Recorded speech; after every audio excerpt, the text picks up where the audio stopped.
Chapter 113. Models. Jiang Qin and Yuan Lin were confused. Weren't they here to take pictures of the scenery? Why did they have to take pictures of people? Yes. Jocko nodded seriously. If you have read National Geographic, you should know that we like the scenery and beautiful pictures. Everything valuable or meaningful needs to be recorded by our cameras. We came to Mount Xiaoxia to take pictures of the maple leaves on the mountain, but I think if we only take pictures of the maple leaves, the picture will be too monotonous. The fair-skinned Bolton pointed to the surrounding environment and said in English, "Look, the red maple leaves, the slowly flowing stream, the fallen leaves in the stream, the bright sunlight peeking through the treetops, and the beautiful girls painting in the maple forest. Oh God, what a moving picture! This must be the work of God. I can't wait." Mason stood in front of Jiang Qin, his eyes filled with uncontrollable greed. "If you are willing to be our models, once your photos are published in National Geographic, you will become famous. Famous people all over the world. At that time, not only will your paintings be popular, but you will also become big stars. Promise us." Jocko waited for his friends to express themselves and then began to make a concluding statement. "You see, my colleagues and I are very sincere. We hope that two beautiful girls can walk into our camera, and we also hope that you can be published in National Geographic. One had to know that this magazine wasn't something that just anyone could publish. Even Jessica Alba and Angelina Jolie can't." Jiang Qin and Yuan Lin looked at each other and immediately understood each other's thoughts. Jiang Qin stood up and said, "Thank you for your kindness. But I'm really sorry, don't want to be models. This is not suitable for us." "How could it not be suitable?" Jacob said anxiously.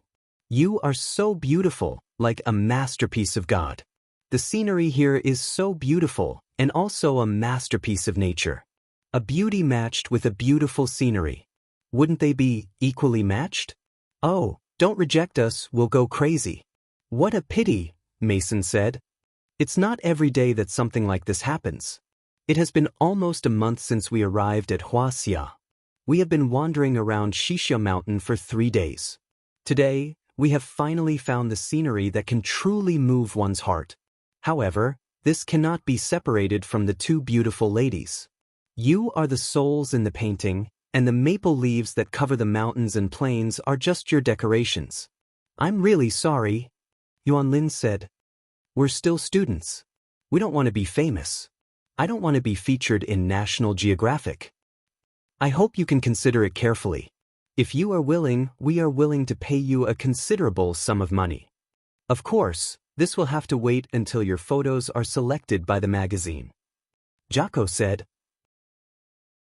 He felt very strange. They had used this trick to deceive many girls and women in Wuxia. They had been in Wuxia for a long time. When they had nothing to do, they liked to go to the bar. When those women saw their appearance and identity as Americans, they would flock to them and take the initiative to sleep with them. Even some women who were not very interested in them, when they inadvertently revealed their identity as National Geographic photographers and proposed to take a group of photos that had a sense of art and showcased the lifestyle of women in Wuxia, they immediately lost the ability to resist and obediently followed their orders. However, these two girls had the courage to refuse again and again. Why would they refuse? Didn't they want to become famous overnight? Didn't they like foreign men? Weren't girls of this age the most easily tempted and the most materialistic? Yuan Lin wanted to refuse again, but Jiang Qin reached out and pulled her arm. Yuan Lin looked at Jiang Qin in surprise. Could it be that this girl had fallen for him? "Will there be a fee?" Jiang Qin asked in fluent English. Jocko laughed and said, "Of course. Our fee is the highest in the industry. If we get the money, we will definitely give you a very good fee. If you don't believe us, we can pay some deposit in advance." "We believe you." Jiang Qin smiled sweetly and said, "How should we take the photo?" Jocko and his friend Mason Bolton looked at each other and said, "Just maintain your normal posture when you are painting. Then let's go wash our faces first. Our faces are dirty, it won't look good in photos," Jiang Qin said. "No need." Mason stepped forward and blocked the way of Jiang Qin and Yuan Lin. He said, "Just maintain the current state, very good." What we want is the original state. If that's the case, Jiang Qin said, that couldn't be better. Can we go to the bathroom first? Mason frowned slightly, a little unwilling. Jocko pulled him aside and said to Jiang Qin and Yuan Lin, of course, no problem. You are really a gentleman, Jiang Qin praised. Thank you for your compliment. Jocko was overjoyed in his heart. He knew that his goal was about to be achieved. These two small fish had taken the bait. Jiang Qin grabbed Yuan Lin's hand and said, didn't you say you wanted to go to the bathroom? Let's go together. Yuan Lin thought, when did I say I wanted to go to the bathroom? However, she had already sensed that the atmosphere was not right, so she let Jiang Qin grab her hand and walked away. Jocko. Mason's tone was not good, and he looked at Jocko with resentment. Jocko made a shushing gesture, signaling Mason to be quiet, and pointed to the drawing board and toolbox not far away. Only then did Mason feel relieved. The drawing board and toolbox were still there, so the two girls would be back soon. There is an old saying in Wuxia, throw a long line to catch a big fish. As long as they are willing to come back, they will definitely go with us.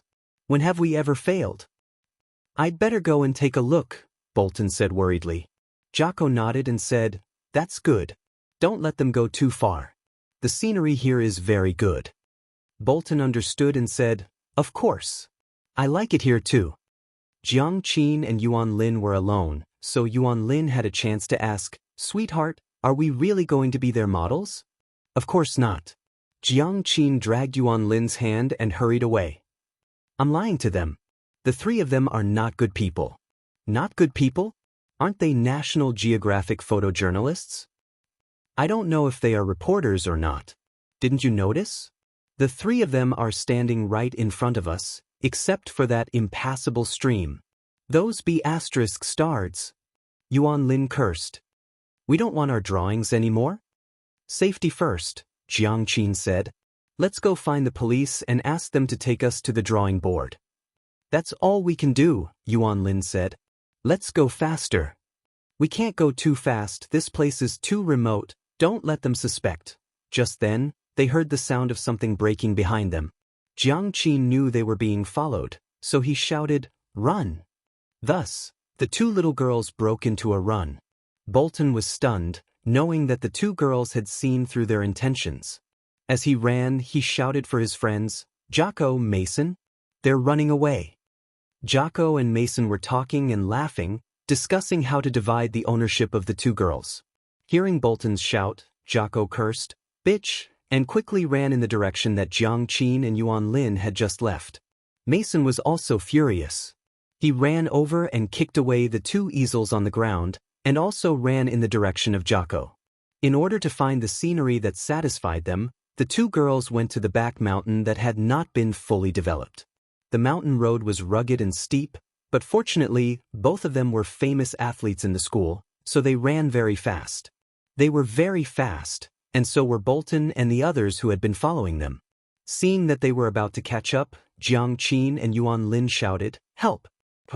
The students happily toured the mountains and rivers, while Fang Yan was thinking about a love letter along the way.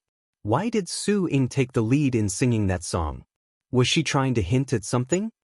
Mr. Fang, can we take a photo?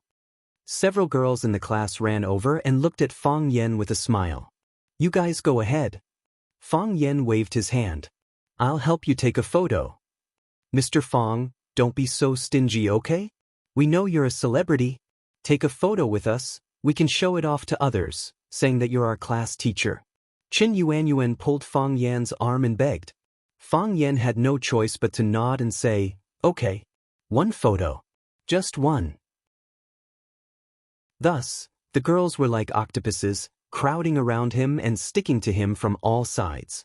Fang Yan looked awkward and said, it's too hot, don't stand too close. He was scared by the pornographic photo incident last time. No one cared about his kind reminder. Everyone posed in front of the camera, and the students in charge of taking photos kept pressing the camera button on their mobile phones. Snap, snap. After the group of students finished taking photos, another group of students who were waiting at the side immediately surrounded them. Fang Yan was not only a celebrity in Rosefinch, but he was also very famous in the entire student circle of Huaqing. To be able to take a photo with Mr. Fang Yan was a very prestigious thing for the students. When Fang Yan was stuck in the middle of a group of girls, he saw Jiang Qin and Yuan Lin running over. What's going on? Fang Yan was shocked. There are people who dare to bully the butcher's daughter. Chapter 114. Whether it was a hero or a coward, every man wanted to save a beauty.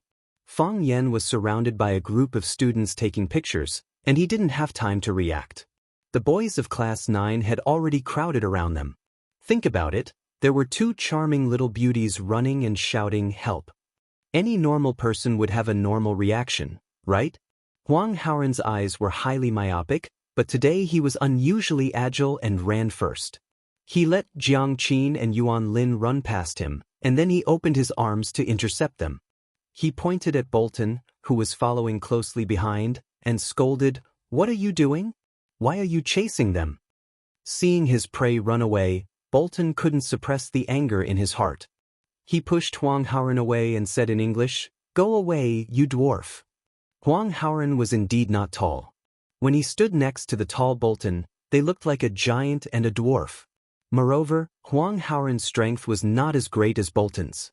Bolton angrily pushed Huang Haoren, and his feet couldn't stand steadily. His body staggered and fell backward. Fortunately, the other boys of Class 9 arrived and supported Huang Haoren's waist from behind. Of course, more boys still came to greet Jiang Qin and Yuan Lin, and asked them how they were. A guy even took out 2 bottles of Coca-Cola from his backpack and asked them if they were thirsty and if they wanted to drink some water. Who would drink Coca-Cola when they were thirsty? Huang Haoren's face turned red, and he looked at Bolton angrily and said, "How can you scold people? How can you hit people?" Seeing that more and more students gathered, Bolton finally calmed down. He didn't dare to easily hit Huang Haoren again. Bolton didn't want to answer Huang Haoren's question. He looked at Jiang Qin and Yuan Lin reluctantly and turned to leave. "Stop," Huang Haoren shouted in English. He ran up to Bolton and asked loudly, "What right do you have to scold me? What right do you have to hit me? You have to give me an explanation today." This was Huang Haoren's personality. He was straightforward and unwilling to compromise. Bolton was still unwilling to pay attention to Huang Haoren. He glanced at him disdainfully and prepared to leave again. A boy blocked his way. As soon as he turned around, he came face to face with the boy. It was as if he had been waiting for him behind him for a long time. Tangcheng pointed at Huang Haoren and said, "Although I don't like to meddle in other people's business, you still owe him an explanation." Tangcheng spoke in English, and Bolton had no language barrier at all. "Go away," Bolton said angrily. He stretched out his furry hand and slapped Tangcheng's forehead, trying to push Tangcheng away as well. But before his hand could reach Tangcheng's face, the back of his hand was slapped. Tangcheng used a lot of force, and the back of Bolton's hand immediately turned purple. After slapping Bolton, Tangcheng looked at Bolton calmly and said, "I don't like men touching my body." After a pause, he said, "Girls don't like it either." Wow, the girls who were watching from behind were collectively smitten. Did you see that? Tangcheng is so handsome. Cheng Cheng is really charming, just like Aaron Kwok. He doesn't like men touching his body. Why can't girls do it? It's so sad, isn't it? Bolton was angry. He was completely angry. He was like an enraged lion, at least in terms of physique. He was tall and sturdy, with handsome facial features that were a quarter European. Tangcheng was handsome and had the feeling of a next-door pretty boy. Standing in front of Bolton, he looked thin. However, there was no fear in his eyes when he looked at Bolton. On the contrary, from the disgust on his face, it could be seen that he was looking down on Bolton's confrontation from a high position. For him, this was just a slightly bigger ant. "You damn thing, how dare you hit me?" Bolton roared, clenched his fists, and fiercely punched at Tangcheng's face. He saw the disdain on Tangcheng's face. In the past, he used to look at others with such an expression. Now, he saw it on someone else's face, and the target was himself. The pride in his heart and the pride accumulated in his bones after being flattered for a long time were suddenly ignited and burned. Tangcheng tilted his head and dodged the attack of his long fist. When Bolton's body pounced on him, he dodged slightly, and an uppercut hit his ribs under the armpit. Bang! Bolton let out a muffled groan and fell heavily to the ground. When it came to fighting, Tangcheng was a professional. His family's ancestral martial arts were these fist and foot skills. When Jocko and Mason caught up, they happened to see the scene of Bolton falling to the ground. The two's expressions changed greatly, and they quickly ran toward the scene of the fight. Jocko stood in front of Bolton and looked at Tangcheng, who was closest to Bolton, and asked, "What are you doing? Why did you hit him?" Just now, it was Huang Haoren who asked Bolton why he hit him, and now it was Jocko who asked Tangcheng why he hit him. Words only served the fist. This was an irrefutable truth. Tangcheng stood closest, and he took it for granted that Tangcheng was the guy who attacked Bolton. The reason why he said it was an attack was that Jocko did not believe that a fair and tender little boy like Tangcheng would be a match for Bolton in a head-on fight. Tangcheng held his head high and said, "He deserves a beating." "How can you talk like that?" Jocko said angrily. They had been in Wuxia for a long time, and they had never been treated so impolitely. The people of Wuxia that he had come into contact with either felt that the Americans were a level higher than them, or they gave them special treatment in order to show their great nation's demeanor and thousand-year-old etiquette. Suddenly, someone treated them like normal people, and he was really not used to it. Bolton was helped up by Mason, but he was still clutching his chest and bowing in pain. He looked at Tangcheng with vicious and fierce eyes, but Tangcheng was not willing to look at him again. Tangcheng had a handsome face, a good family background, a young body, and most importantly, he had a unique and rare skill in this world. He was such a proud boy. How could he care about a few Americans with impure motives? "You ask him," Tangcheng said. Of course, Jocko would not ask. He did not need to ask. He knew the ins and outs of the matter better than anyone else. However, how did these guys who looked like students get involved? Did they know something?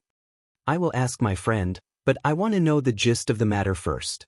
Because I saw with my own eyes that you knocked my friend to the ground.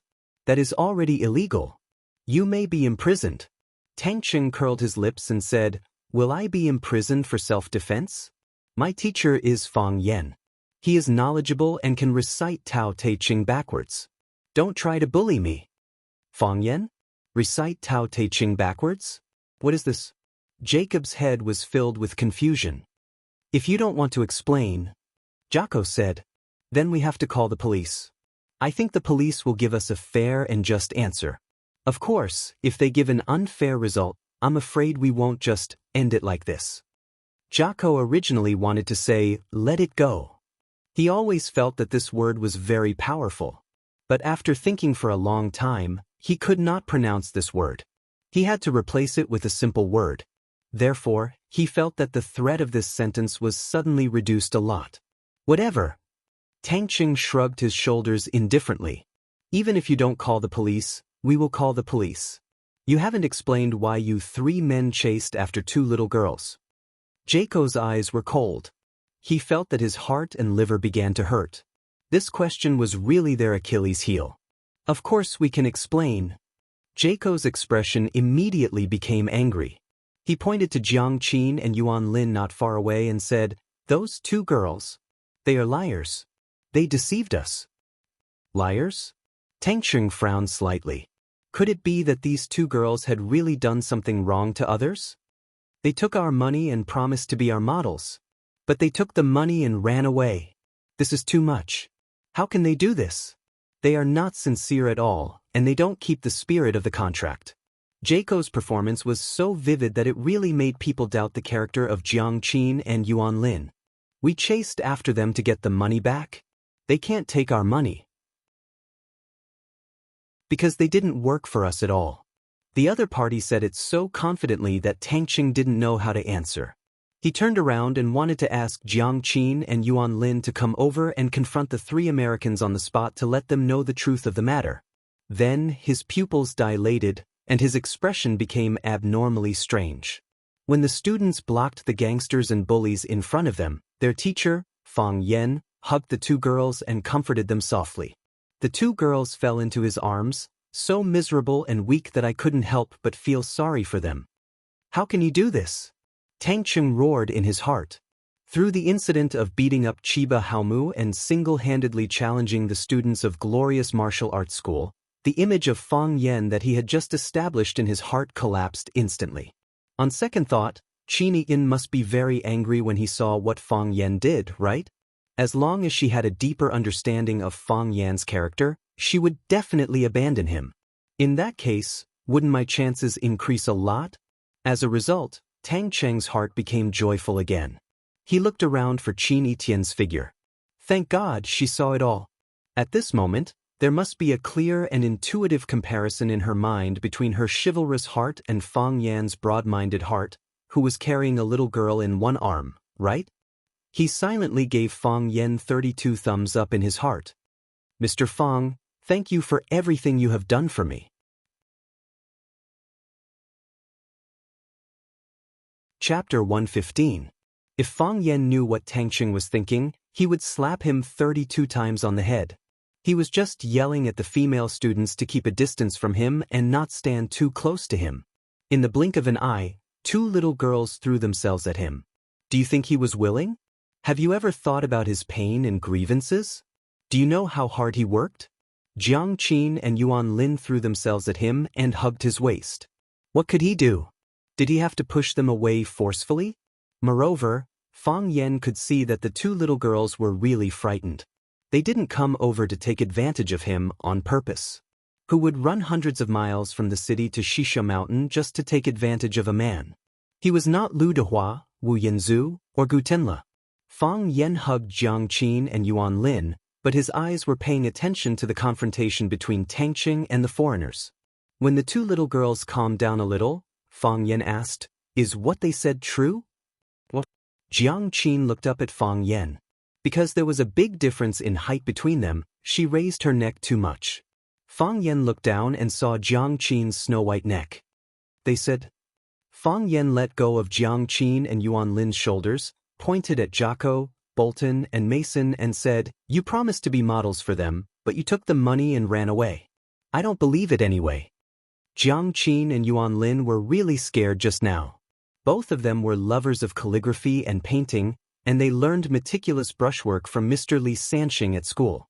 Mr. Li Sanxing had always thought that Jiang Qin and Yuan Lin were the most talented among the many students. Jiang Qin's comprehension was higher than Yuan Lin's. Jiang Qin was good at painting small scenes, although the scale was not broad enough. But it was novel and touching. Yuan Lin was greedy for novelty, but she didn't have the ability to control the layout of the aura. Therefore, he was not as optimistic as Jiang Qin. Mr. Li Sanxing often asked his students to walk out into the crowd and into nature. Copying famous artists, imitating pictures or photos, the scene was there, but the feelings were gone. In the end, it couldn't compare to the soul that he personally comprehended outside. It was the season when maple leaves were in full bloom. It was not the first time that Jiang Qin and Yuan Lin had come to Xisha Mountain to sketch. He didn't expect to encounter such a thing on this trip. When they saw Fang Yan, they rushed over as if they had met their savior. She threw herself into Fang Yan's arms and temporarily forgot about the danger outside. They didn't even hear what Jocko and Fang Yan's students said. Now that they heard it from Fang Yan's mouth, Jiang Qin and Yuan Lin glared at the same time and jumped out of Fang Yan's arms angrily. Yuan Lin said angrily, "Shameless! How could they say such a thing? When did we ever take their money? Those old hooligans. They did bad things and found such a dignified excuse to push the blame on us. They said they were reporters from National Geographic and wanted Yuan Lin and me to be their models. We didn't take their money at all. They wanted to give us money, but we confiscated it. I knew they weren't good people, so I deliberately said I needed to go to the toilet, and then Yuan Lin and I ran away. They chased after us, but luckily we met you." After listening to the 2 girls' explanation, Fang Yan roughly understood what had happened. He smiled and comforted them, saying, "Don't worry, I'm here." After hearing Fang Yan's words and seeing his confident and gentle smile, Jiang Qin and Yuan Lin's eyes became a little red. In such a dangerous situation, it was indeed a happy thing to have someone willing to stand up for you and protect you. Shall we go talk to them? Fang Yan asked. Okay, Jiang Qin said. Let's go confront them. Let's make it clear in person. Fang Yan brought Jiang Qin and Yuan Lin to Jiako and the others and said with a smile, I heard you speak Wuxia language just now. It seems that there are no obstacles between us. Fang Yan looked at Jiako, who was standing at the front, and said, I'm a teacher, the teacher of these students standing in front of you. At the same time, on this Xianxia mountain, I'm also their only guardian. All their mistakes and responsibilities will be borne by me. Of course, if they do anything to show their faces, I'll also enjoy some of the glory. Also, the two girls you were chasing are my friends. Fang Yan pointed at Jiang Qin and said, When I first came to Huaqing, I rented their house. Fang Yan's words were not to explain to Jiako and the others, but to explain to his students. In public, under the gaze of countless students, the two girls had inexplicably thrown themselves into his arms instead of into Tongqing's arms, or into the arms of any other boy. What would they think of their teacher? Only then did everyone understand that these two girls were Mr. Fang's old friends. In this case, it was understandable why they had thrown themselves into Fang Yan's arms. Because they had met someone they knew. In such a critical situation, they would naturally choose to seek comfort from the person they trusted the most. However, the situation I've learned is completely different from what you've said. They said they didn't take your money, and that you were the ones who were plotting against them, so they ran away out of fear. Based on my understanding of them, I believe what they said is the truth. No, this is slander, Jiako said angrily. They took our money, 3,000 yuan. They're lying. You're friends, so of course you're biased towards them and make an unfair judgment. They took your money, what evidence do you have? Fang Yan asked. What evidence do we have? Jiako said. We trusted them wrongly. In the end, they ran away after getting the money. This is too disappointing. Too disappointing. There are too many liars in Huaxia. We didn't take your money. Yuan Lin had a bad temper. She flipped open her pockets to prove her innocence, saying, We don't have a single cent in our pockets. Who knows if you hid it on the road? Jiako said with a sneer. This mountain is so big. If you hid the money, who could find it? You hooligans. Yuan Lin's tears were about to flow out. They were desperately running just now. How could they have the time and mood to hide money on the road? Besides, they didn't take a cent from these people at all. You said you gave them 3,000 yuan, but you can't show any evidence. However, we saw you chasing these two little girls with our own eyes. All of us are witnesses. Fang Yan said with a sharp voice. Your behavior has violated the law of our country. Didn't you say you want to call the police? If you don't call the police, we'll do it for you. We did chase them, but it was to get our money back. Your students hurt my colleagues, and we saw it with our own eyes. Jiako scanned around and said, If there were cameras, this scene must have been recorded. The cameras are also our evidence. Your friend pushed me first. Huang Haoren jumped out and said, Tangqing helped to stop Bolton, which indirectly helped Huang Haoren. Now they wanted to pour dirty water on Tangqing. Huang Haoren certainly couldn't let Tangqing suffer. Fang Yan waved his hand and said, If we are wrong, we are naturally willing to bear the responsibility. We will bear all the responsibility. If you are wrong first, then no matter who you are, you have to bear the same responsibility. Fang Yan looked at Huang Haoren and said, Haoren, call the police. Huang Haoren nodded and immediately took out his mobile phone to call the police. Jiako and his two companions looked at each other. There was some panic in their eyes. Bolton suddenly covered his chest. It hurts. It hurts. I'm dying. I'm going to die. I can't. Oh God, help me. Jiako looked worried and said anxiously, My friend was hurt by you. We have to go to the hospital immediately. With that, he and Mason supported Bolton to escape the scene, regardless of the reaction of Fang Yan and the others. Isn't it too fake? Everyone thought in their hearts. He was fine just now. How could he suddenly be in such pain? Fang Yan shouted. Jiako didn't look back and threatened, What do you want to do? I'm warning you, if there's anything wrong with my companion, you will all have to bear the responsibility. Not only your companion has a problem, But all three of you have a problem. Fang Yan said. We have already called the police. If you insist on leaving, it will be considered as absconding. I am a civilized person. Don't force me to be uncivilized. Jocko didn't even reply.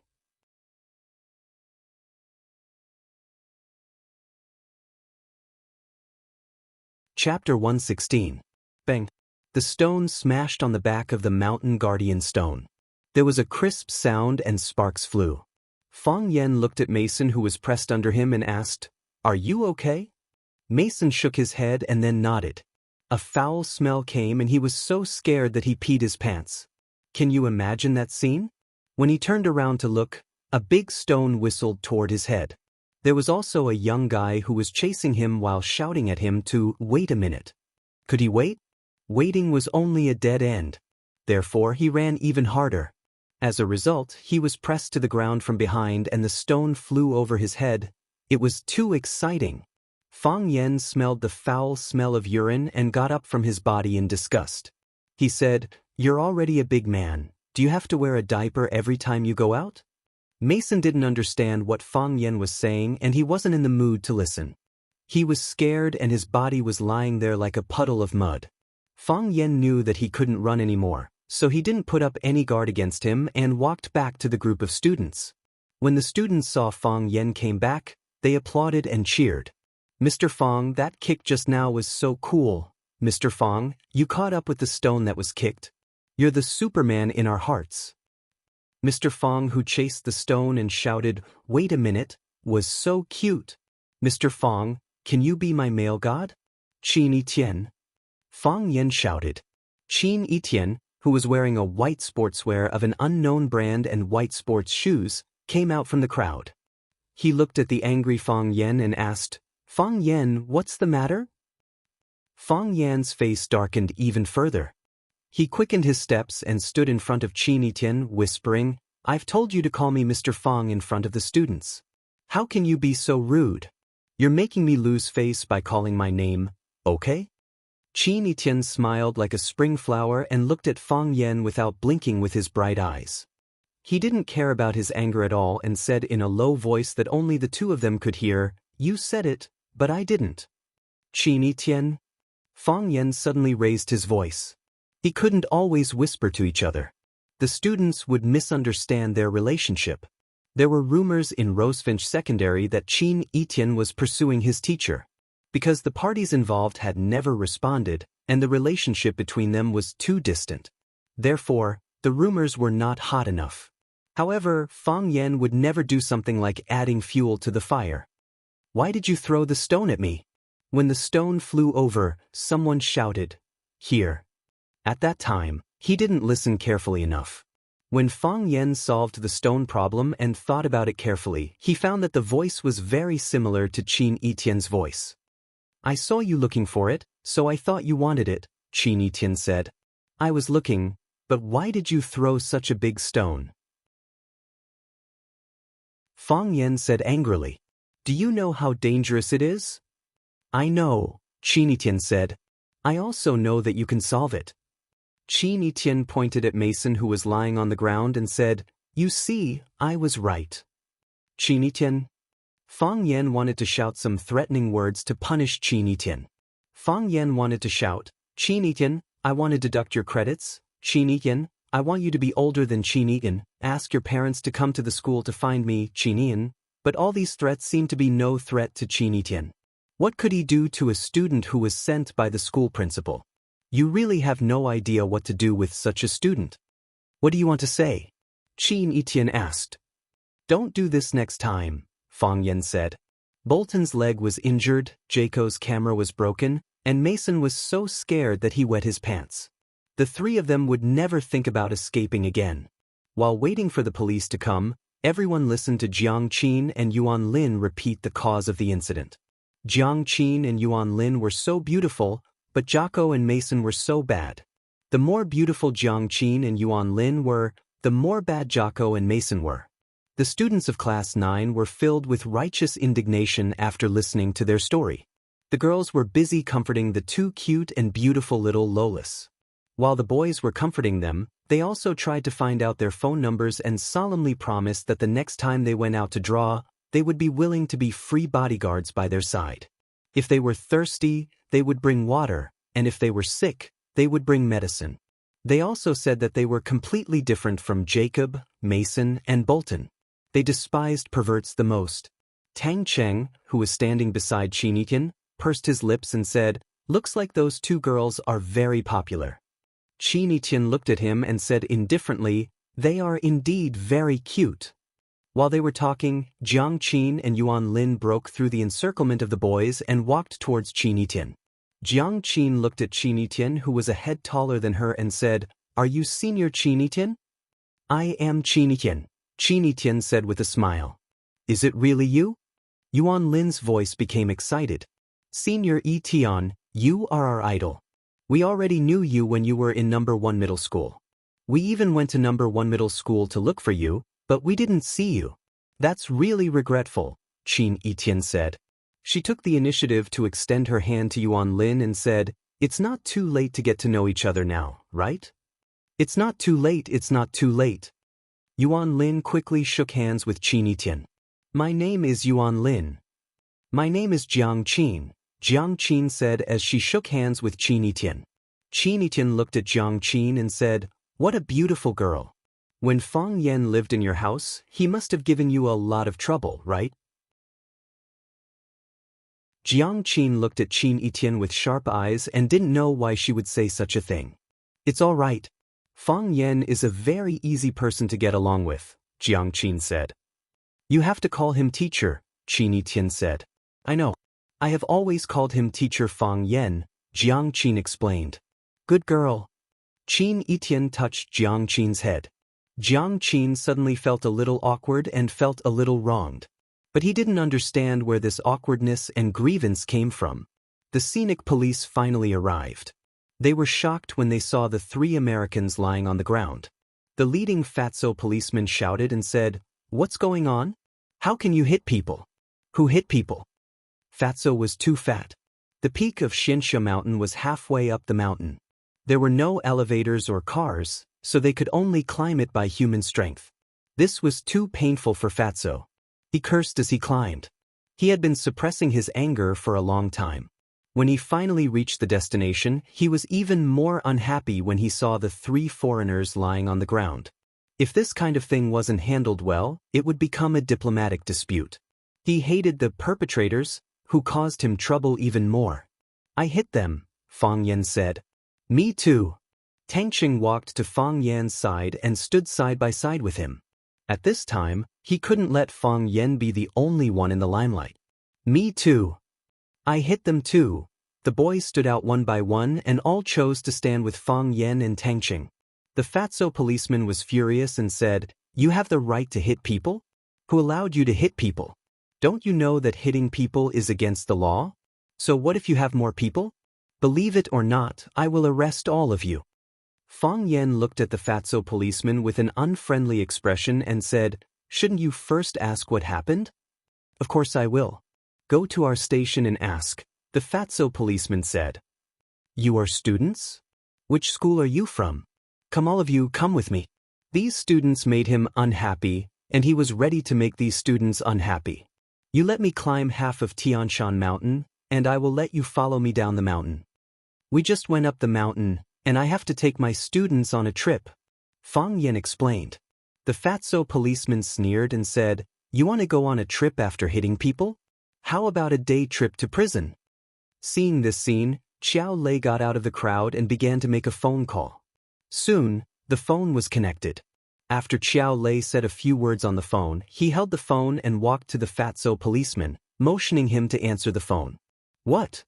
The fatso policeman stared at Xiao Lei vigilantly and asked with an unfriendly expression. "Captain Xiao Zhenye, please answer the phone," Xiao Lei said. "Captain Xiao?" The fatso policeman was shocked. Although Xiao Zhenye was not his direct superior, his rank was much higher than his, and he was a strong contender for the deputy chief of the Tianhe branch. Even the chief of the Xianxia Mountain Police Station had to curry favor with him, so how could he dare to offend him? The fatso policeman quickly took the phone from Xiao Lei and said enthusiastically, "Captain Xiao." "Be serious," Xiao Xianxia said on the phone. With just these 4 words, he hung up the phone. The fatso policeman was sweating. He handed the phone to Xiao Lei and asked, "Who is Captain Xiao to you?" F***CKU. Fang Yen completely exploded. He pointed at the fatso policeman's face and scolded, "Why couldn't you just enforce the law from the beginning? Why did your attitude change so much after a phone call? Are you working for the law or for power? We have always been on the side of justice. Why can't you change your attitude only through connections?" Fang Yen pointed at Jocko Messon Bolton and the other 2 lying on the ground and said, "I thought people like them were annoying, but your behavior is 1,000 times more annoying. You are Hua Xia's man, and you are a policeman. What kind of people are standing in front of you? They are students, the hope of our country's future. Your behavior did not make them love you, but made you look like a scoundrel. You want them to be influenced by you? You want them to become like you?" Fang Yen waved his hand and shouted, "I don't agree."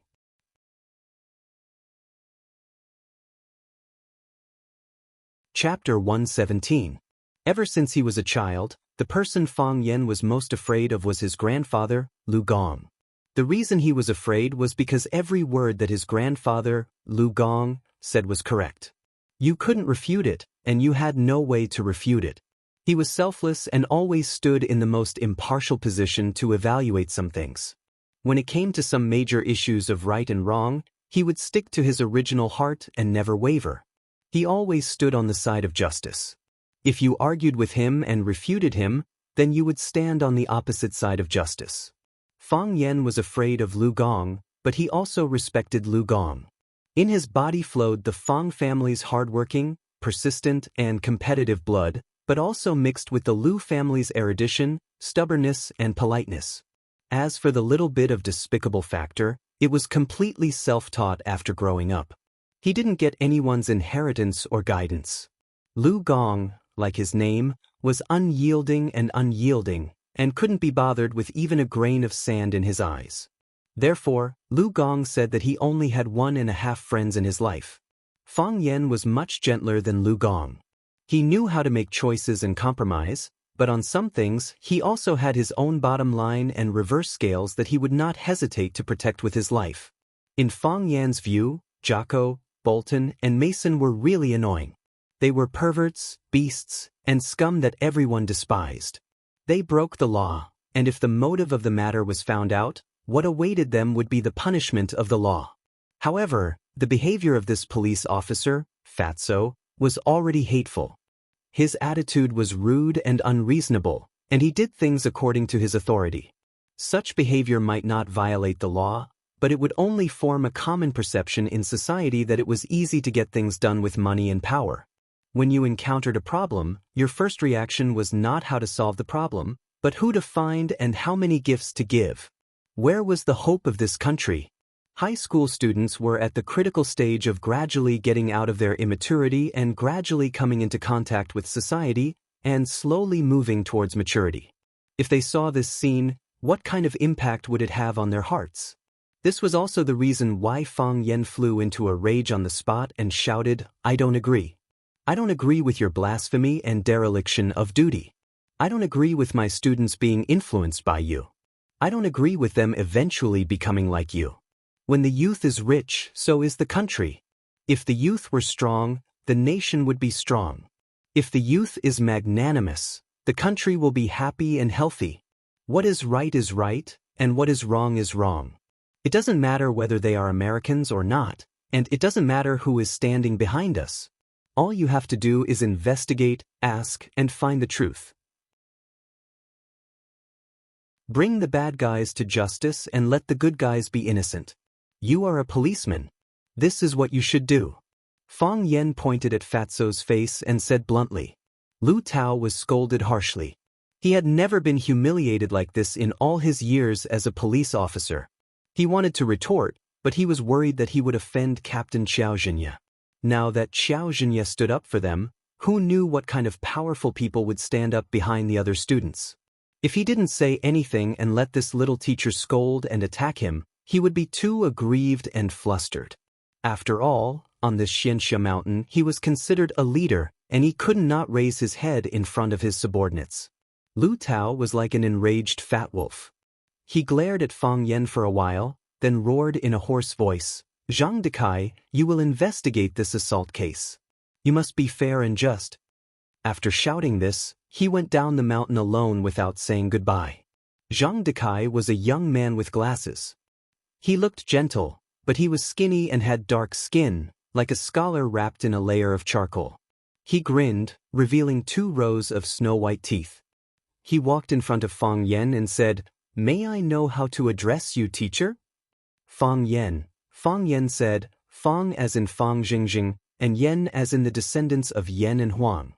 Fang Yan's self-introduction stunned Zhang Dekai. After being stunned for a while, he said, "Good name. This name is really mighty and domineering. Teacher Fang Yan taught us a very good lesson today. No matter what Chief Lu thinks, I felt my blood boil when I heard it. Some things, sigh, it's better not to talk about them. However, I can't control others, but I can control myself. In the future, I will definitely be a good police officer and be a good example for the students." Zhang Dekai adjusted his glasses, then straightened his body and saluted Fang Yan. He said, "Today, we have disappointed Mr. Fang and the students. We are very sorry. Please watch our performance from now on." The 2 colleagues behind Zhang Dekai also raised their hands and saluted at the same time. Their eyes were sincere and their expressions were solemn. After listening to Zhang Dekai's confession and seeing their sincere salutes, Fang Yan's heart surged and he felt very gratified. This was the greatness of the Wuxia people. When the country was in danger, there would be a large number of heroes who would stand up and shed their blood to save the country and the people. When etiquette collapsed, there would also be countless grassroots people who would stand up and selflessly contribute day after day, year after year, to be willing to be an example. The latter might not be able to leave their names in history, but they were the backbone of the country and influenced the culture of the country. They were equally great. Fang Yan patted Zhang Dekai's shoulder hard and said, "Thank you. You have also taught my students a very good lesson. I think they will remember today. When they encounter similar things or other things, they will know how to deal with it." Zhang Dekai grinned again and said with a little embarrassment, "Who can tell me what is going on?" Fang Yan waved to Jiang Qin and Yuan Lin, indicating that the 2 parties involved would explain the whole process of the incident. The truth of the matter was soon revealed. Jocko, Mason, and Bolton claimed that Jiang Qin and Yuan Lin ran away after receiving their modeling commission of 3,000 yuan, and they chased after them in order to get their money back. However, after investigation, it was found that the 3 of them had not paid any fees to the 2 women. What was more ironic was that, under the leadership of Jiang Qin and Yuan Lin, everyone rushed to the scene of the crime, which was the place where Jiang Qin and Yuan Lin had just begun to draw. Jiang Qin and Yuan Lin took out their wallets and some accessories from their toolboxes. Jiang Qin's wallet only had a few hundred yuan in it, which was nothing special for students nowadays. Yuan Lin was obviously a rich young woman. The brand name wallet itself was worth a lot, and there were more than 1,000 yuan in cash, 2 bank cards, and a brand name watch in it. The value of these things added up to tens of thousands of yuan. Not to mention the value of the LV Classic toolbox that she used to store her paints and drawing paper. They abandoned so many things and ran away for the sake of Jayco's 3,000 yuan? Was there something wrong with their brains? Jiang Qin and Yuan Lin were the smart type at first glance, so there was nothing wrong with their brains. Then, if there was nothing wrong with the brains of Jocko Messon Bolton and the other 2, then they were lying. Zhang Dekai and his colleagues put handcuffs on Jocko Messon Bolton and the other 2, and prepared to take them back to the station for further interrogation. "Mr. Fang, the truth has been revealed. I promise that this time, we will not let our students be wronged." Zhang Dekai stood in front of Fang Yan and said with a serious face, "Thank you for your hard work." Fang Yan said, "This is what we should do." Zhang Dekai said with a smile, "Mr. Fang just said that this is our duty, isn't it?" Ha! Fang Yan also laughed. "You are polite to us, so we will be polite to you. You treat us like air, so we will certainly not speak kindly to you. Isn't this reasonable?" Yes, it is reasonable, Zhang Dekai said with a laugh. The bad guys were taken away, and the good guys naturally had to continue their trip. Because of the impact of this matter, everyone's trip was delayed. They had to climb to the top of the mountain before dark and rest in the hotel at the top of the mountain at night. Early the next morning, everyone went to watch the sunrise. Fang Yan let Tangqing and Huang Haoren lead the team and continued to lead the 9th class to climb to the top of the mountain. He said a few words to Jiang Qin and Yuan Lin, and then went to catch up with the rest of the team. The boys were reluctant to part with Jiang Qin and Yuan Lin, and some of them were bold enough to invite them to go to the top of the mountain to watch the sunrise. Jiang Qin and Yuan Lin smiled without saying anything, and did not make it clear whether they would go or not. When the crowd dispersed, only Fang Yan, Jiang Qin, and Yuan Lin were left in the dense forest. Fang Yan looked at the two girls and said with a smile, "Pack up and go back down the mountain quickly. Your family will be worried if you go back late." Jiang Qin and Yuan Lin looked at each other and did not answer Fang Yan's question. Fang Yan squatted down to help the two girls clean up the easel and brush that had been kicked away by Mason. On the grass in the distance, he found several pieces of drawing paper that had fallen here. He picked up the drawing paper and found a familiar figure on it. He took the drawing paper and glanced at Jiang Qin, and Jiang Qin also happened to look at him. Seeing the drawing paper in Fang Yan's hand, Jiang Qin reacted. "Ah," she cried out in surprise and quickly ran towards Fang Yanfei. Crash! Jiang Qin snatched the drawing paper from Fang Yan's hand and said angrily, "How can you casually look through other people's things?" "I have never seen such an ugly Lu Dehua," Fang Yan said with a smile. "You drew our idol Lu Dehua like this. Have you ever thought about the feelings of us fans?" "Who said this is Lu Dehua?"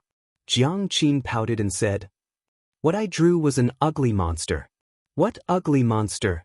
Yuan Lin's puzzled eyes looked at Jiang Qin and Fang Yan and said, "Let me see how ugly it is." Jiang Qin refused and wanted to put the drawing paper in his hand into the box. "If you don't want to give it, then don't give it." "Who wants it?" Crash! Yuan Lin said that she didn't want it, but when Jiang Qin was unprepared, she snatched the drawing paper.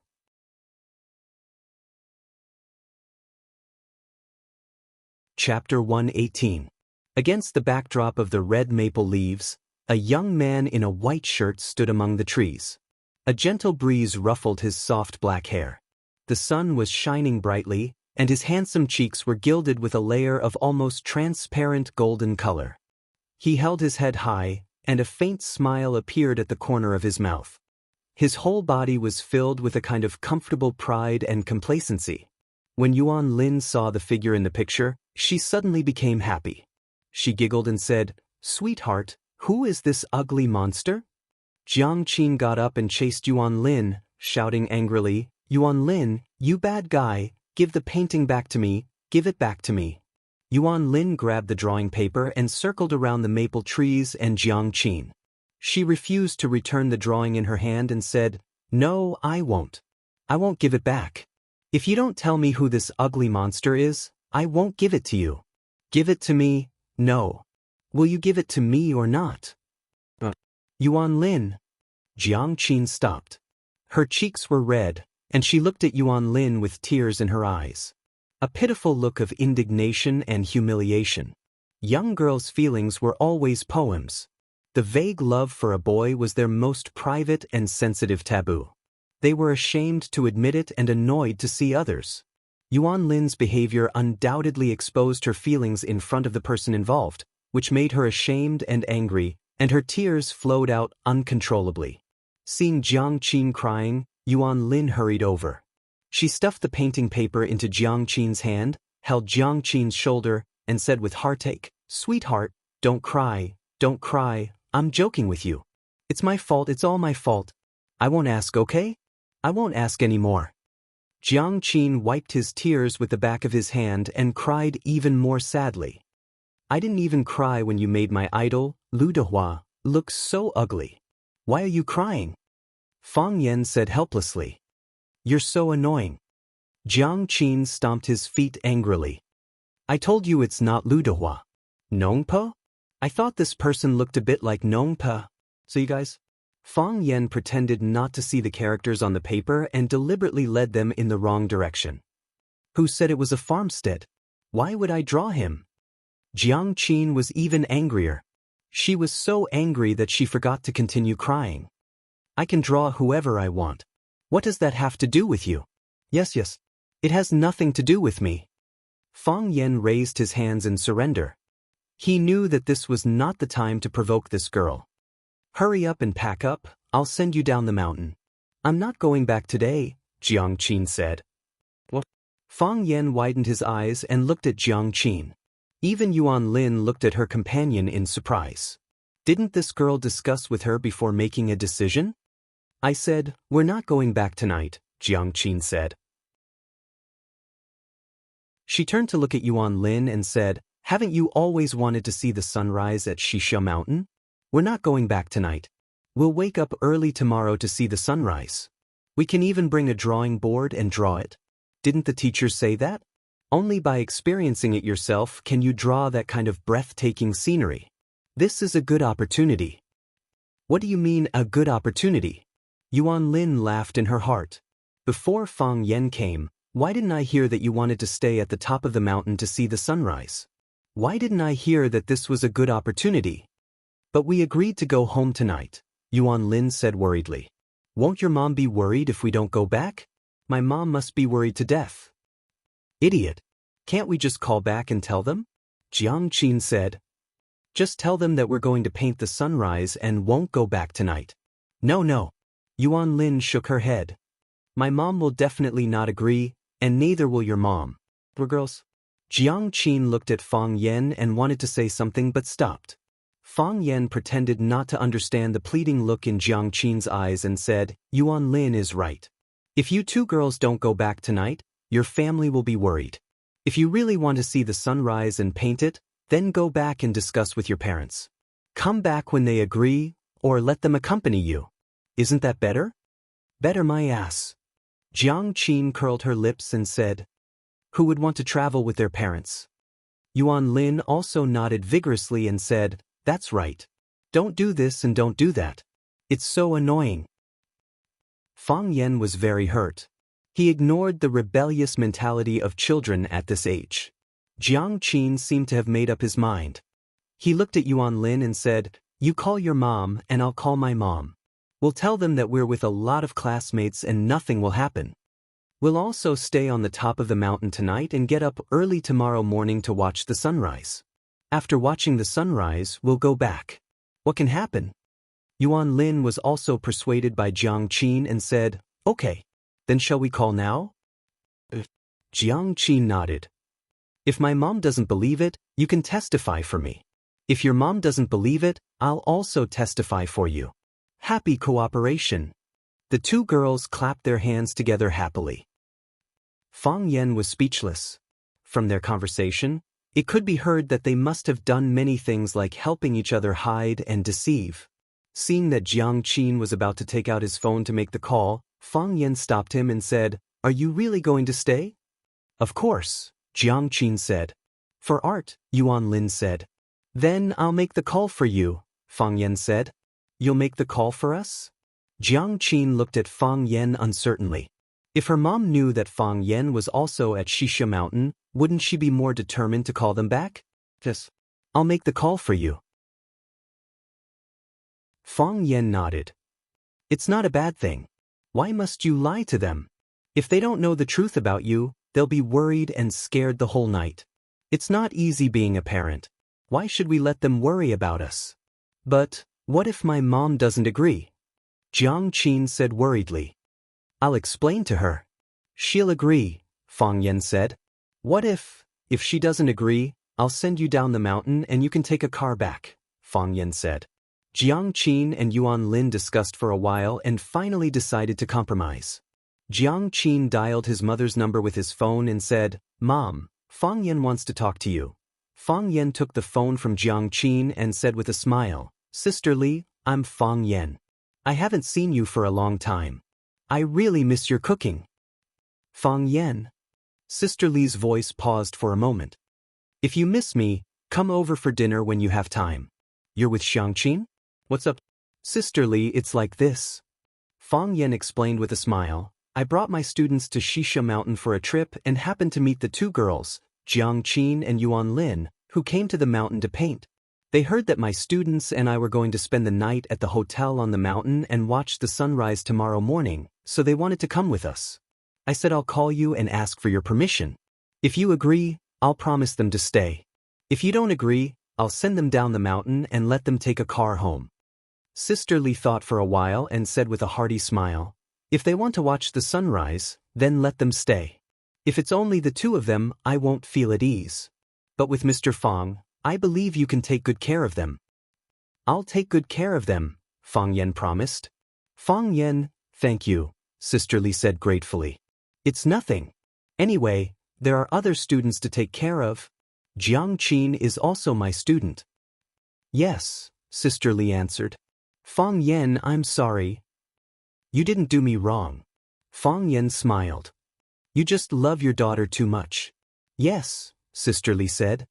As a mother, how can I not love my child? After hanging up, Fang Yan looked at Jiang Qin, who was looking at him with a worried face, and said, Your mother agreed. Really? Jiang Qin had an incredulous look on his face as he asked, You really agreed? He really agreed. Why did she agree? Jiang Qin asked in confusion. Because I believe in her, and she believes in me, Fang Yan said with a smile. Jiang Qin shook his head and said, I don't understand. She really didn't understand. If her mother believed in Fang Yan, why would she chase Fang Yan out of the house? It's my turn. It's my turn, Yuan Lin said. She dialed her mother's number, said a few words, and handed the phone to Fang Yan. Fang Yan took the phone, and before he could speak, a pleasant woman's voice came from the phone. Is this teacher Fang Yan? I know you. Yuan Lin said she wants to watch the sunrise at Xianxia Mountain, so please help take care of her. I will, Fang Yan promised. Thank you. I'll treat you to a meal when I have the chance, the woman said warmly. You're too polite, Fang Yan said with a smile. After hanging up, Fang Yan began to doubt the authenticity of all this. Could Yuan Lin have deliberately dialed a number and asked someone to pretend to be her mother to talk to him? However, from the woman's voice, she didn't sound like a liar at all. Because a liar didn't have that kind of gentle and calm temperament. Since Jiang Qin and Yuan Lin's families had agreed, Fang Yan didn't object to them spending the night at Xianxia Mountain. Fang Yan walked in front with 2 toolboxes, leading the way, while Jiang Qin and Yuan Lin walked behind with their drawing boards on their backs. Not far behind the three of them, a couple wearing sun hats followed them at a moderate pace. They were leisurely taking photos, but from time to time, they would look at the three of them.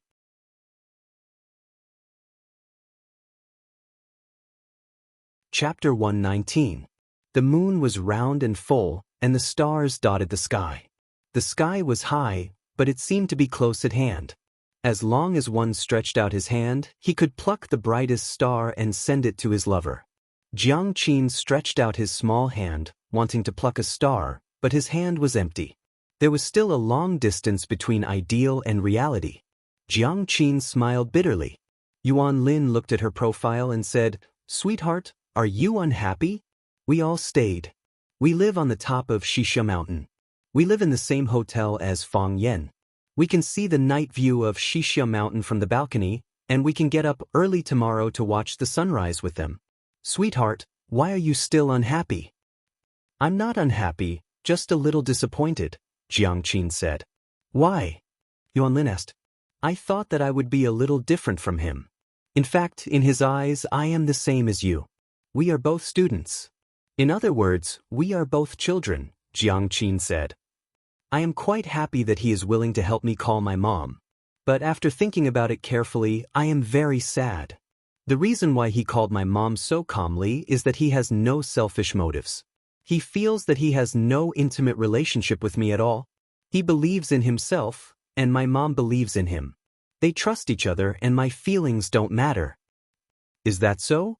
Yuan Lin thought seriously. It was exactly the same as what Jiang Qin thought. She smiled and said, Sweetheart, don't you think you are thinking too much? We are just students.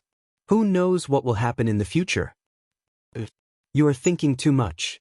Jiang Qin sighed. I can't not think about it. Why can't I think about it? Because Uncle is very popular, Jiang Qin said with some annoyance. Exactly. I want to compete with you, Yuan Lin said with a giggle. Don't you dare, Jiang Qin said threateningly. Then the two girls laughed together. The hotel was built on the edge of the cliff. Standing on the balcony gave people a feeling that their bodies were suspended in the air. He could enjoy the cool breeze of the mountain stream and the bright moon above his head. The beautiful scenery on a good day did not disappoint the reputation of the Canvas Moon Hotel. Boys and girls lived separately, 2 to a room. Since one student was absent, there were exactly 20 rooms for the 40 students. Fang Yan booked another room for Jiang Qin and Yuan Lin. The two girls were quite stubborn and insisted on paying for their own rooms. Fang Yan knew that Yuan Lin was a rich woman, so he didn't argue too much with them. Fang Yan lived alone in a room, which was quite comfortable. After taking a shower, he sat on the balcony and made himself a cup of longjing tea. Enjoying the breeze and admiring the scenery, it was a happy and harmonious life. Dong dong, there was a knock on the door. Fang Yan lived in room 309. During the meal, he specifically told all the students his room number, so that if they encountered any problems, they must go to room 309 to discuss it with him. They must not act on their own. They were outside, and they lived on the mountain. As the only teacher leading the team, Fang Yan had a great responsibility. If something happened to the students, he would have to bear the consequences as a teacher. Fang Yan walked over to open the door, and his heart suddenly trembled. Qin Yin stood at the door with a smile. Maybe because she had just taken a shower, she had changed into a set of snow-white casual sportswear. Because the conditions of the hotel were simple, there was no hair dryer for every customer, so her hair was still a little moist, but it was still soft and draped over her shoulders. Fang Yan blocked the door and asked, "Classmate Qin Yitian, what's the matter?" Looking at Fang Yan's actions, Qin Yitian frowned slightly and said, "Fang Yan, you don't want to let me in?" "It's not that I don't want to. I'm too tired today and I'm going to rest. If there's nothing else, go back and rest early. I still have to get up early tomorrow morning to watch the sunrise." "You still don't want to let me in?" Qin Yitian chuckled. "Fang Yan, what are you afraid of?" "What?" Fang Yan was like a rabbit whose tail had been stepped on. He said angrily, "What am I afraid of? What do I have to be afraid of?" "Then why won't you let me in?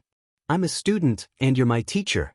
I came to talk to you about something very important, but you're blocking the door in fear." "Fang Yan, are you feeling guilty?" Fang Yan could only move aside and said, "What do you want to talk to me about?"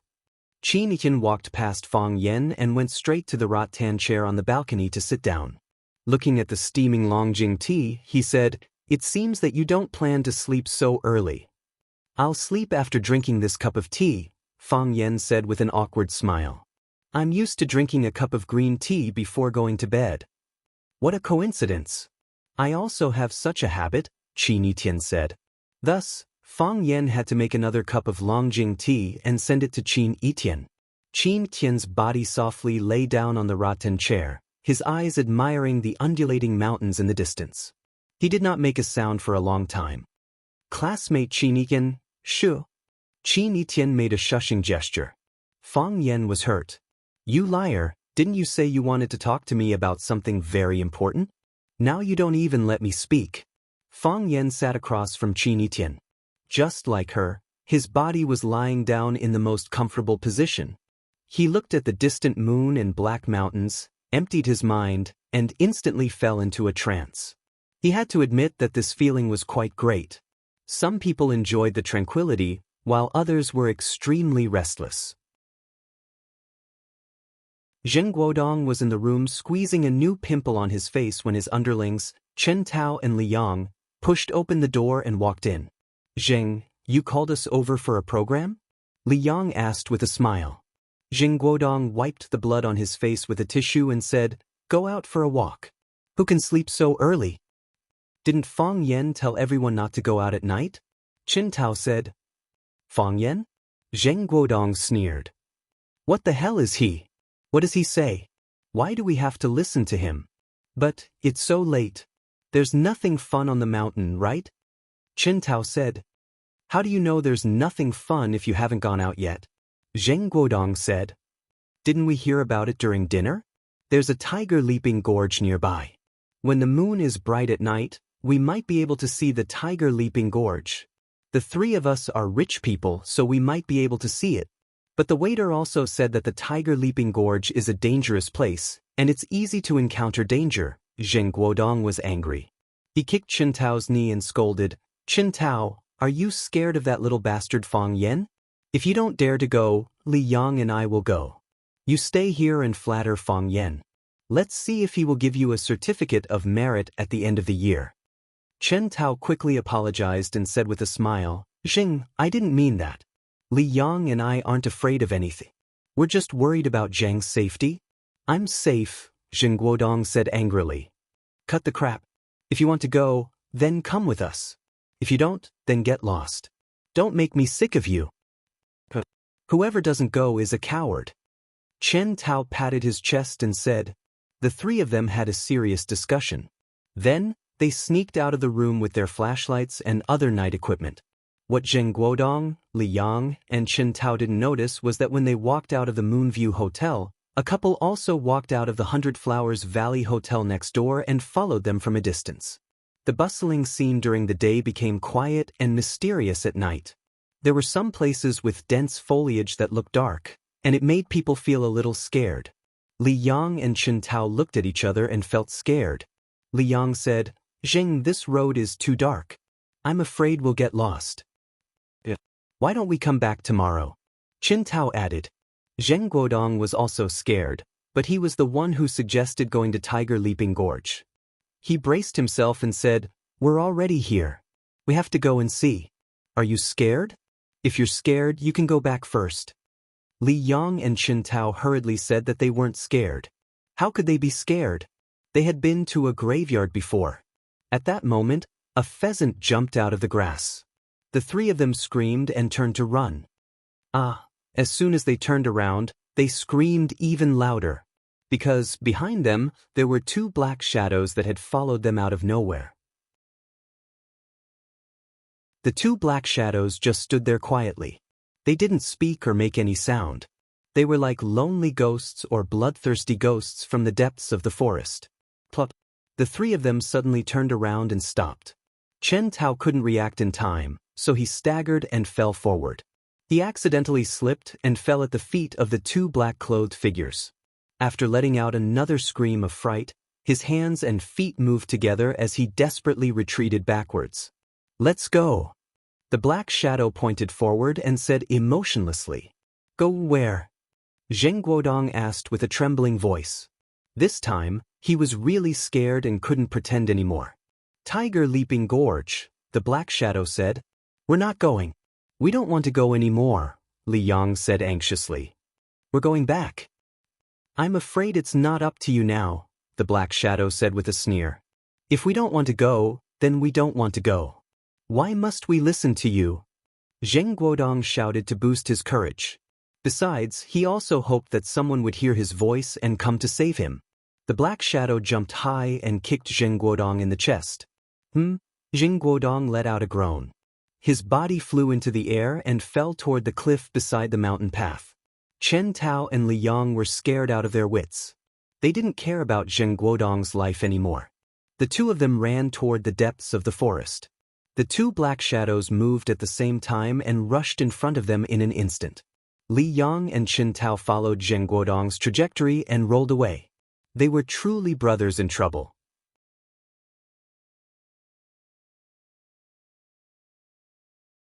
Chapter 120. The autumn wind caressed his face, and he closed his eyes to sleep. Of course, Fang Yan didn't dare to really fall asleep. There was a charming little beauty sitting next to him. This girl was so scary that he had to be vigilant against her at all times. If she did something inappropriate while he was asleep, or cooked the rice into cooked rice, it would be too late for him to cry. Who could he reason with at that time? Knock, knock, knock. At this moment, someone knocked on the door of Fang Yan's room hurriedly. Fang Yan and Qin Yian suddenly woke up from their drowsy state. They looked at each other, and Qin Yian said, It's said in the book that when you are with the person you like, even if you don't do anything, you will still be happy. It turns out that it's true. Ignoring Fang Yan's speechlessness, Qin Tian stretched her arms and looked at the cold Longjing tea on the table. Thank you for the tea. I'm really going to bed now. Fang Yan was speechless when he heard Qin Tian's words. With that, he stood up and prepared to go back to his room to rest. Huang Haoren stood at the door of Fang Yan's room. When he saw that the person who opened the door for him was the Rosefinch campus belle, Qin Yan, his pupils swelled and his mouth opened, forgetting what to say. Go in. Qin Etian took the initiative to greet Huang Haoren and then walked towards his room with a yawn. Fang Yan's throat was dry. He finished the tea in front of him in one breath. He looked at Huang Haoren, who was still standing at the door in a daze, and asked, Haoren, what's the matter? Huang Haoren came to his senses and said hurriedly, Mr. Fang, I just went to check the room and found that Jing Guodong, Li Yang, and Qin Tao are missing. Missing? Fang Yan frowned. Only these 3 guys? Yes. It was just the 3 of them. I thought only Qin Yan. The others were in the room. Huang Haoren was furious when he mentioned Jing Guodong, Li Yang, and Qin Tao. During the class dinner tonight, teacher Fang Yan repeatedly reminded them that the road was slippery at night, so they shouldn't go out casually to avoid any unexpected dangers. Have a good rest tonight. Tomorrow morning, everyone will gather together to watch the sunrise on first-line television. Fang Yan was worried that everyone would not abide by the rules, so he specially instructed Huang Haoren to patrol at night. If someone breaks the rules, he or she will be punished by deducting credits. Everyone else followed the rules seriously, but the 3 of them ignored teacher Fang Yan's words, ignored the class rules, and sneaked out. Have you called them? Fang Yan asked. Before leaving for the trip, for everyone's convenience, Fang Yan asked someone to register all the students' mobile numbers in advance. This was so that they could reconnect if they accidentally got separated. I did. Huang Haoren's expression became even more furious. They didn't answer on purpose. Didn't answer. Fang Yan couldn't sit still. Did they say where they were going? I don't know. Huang Haoren shook his head. If they did, they wouldn't tell me. Fang Yan agreed. Zheng Guodong, Li Yang, and Qin Tao formed an independent small circle, and their relationship with the other students in the class was not very harmonious. Before he came, there were some boys who were willing to hang out with them, thinking that it was very cool to be around them. After he came, those boys suddenly realized that Jing Guodong, Li Yang, and Qin Tao were actually quite selfish and childish, and began to slowly alienate them. Especially after Fang Yan became more and more famous in the school and became more and more popular, there were now no students in the entire Rosefinch Secondary who were willing to interact with them. Now, in the class and the school, they really didn't like each other, and were hated by everyone who saw them. It was because of the resentment that they hadn't vented that they insisted on not changing classes. Fang Yan thought for a few seconds and said, Haoren, you stay in the hotel and look after everyone. Don't let anyone else go out. I'll go out and look for them. No matter how Jing Guodong, Li Yang, and Qin Tao's characters were, they were still students of Rosefinch Secondary, and they were students in his class. No matter how Fang Yan thought of them, he had the responsibility and obligation to ensure their safety when they went out. Mr. Fang, should we mobilize everyone to look for them together? The more people there are, the easier it is to find them, Huang Haoren reminded. Please don't, Fang Yan said. We're on the mountain, not in the city. There are landslides and cliffs everywhere on the mountain. It's easy to see the road during the day, so there's no need to worry about any danger. But it's dark at night, so it's easy to get into trouble. I can't let everyone take the risk with me. But you're alone? Have you forgotten? Fang Yan patted Huang Haoren's shoulder and comforted him. I'm a peerless master. Fang Yan ran to the front desk of the hotel and asked the receptionist if she had seen the 3 boys go out. The receptionist nodded and said that she had seen them. She had also heard them talking about going to Tiger Leaping Gorge. She wanted to remind them, but a phone call came in and delayed her for a moment. Then they disappeared. Tiger Leaping Gorge? Fang Yan's expression changed. He knew about Tiger Leaping Gorge. It was a big rock between 2 adjacent peaks that stood opposite each other. Legend had it that during a full moon, it was possible to see a tiger jumping from one side of the cliff to the other rock. Of course, only those who were fated to see it would be able to see it. Those who weren't fated to see it wouldn't be able to see it. However, Tiger Leaping Gorge was a long distance away, and the mountain was steep. So, where did they go? How long have they been gone? Fang Yin asked. The receptionist looked back at the clock on the wall and said, almost an hour. Thank you. Fang Yin thanked her and quickly ran outside. Xianxia Mountain had just been developed, so many facilities were not perfect yet. Apart from the main facilities that had street lights, some of the auxiliary mountain paths had no street lights.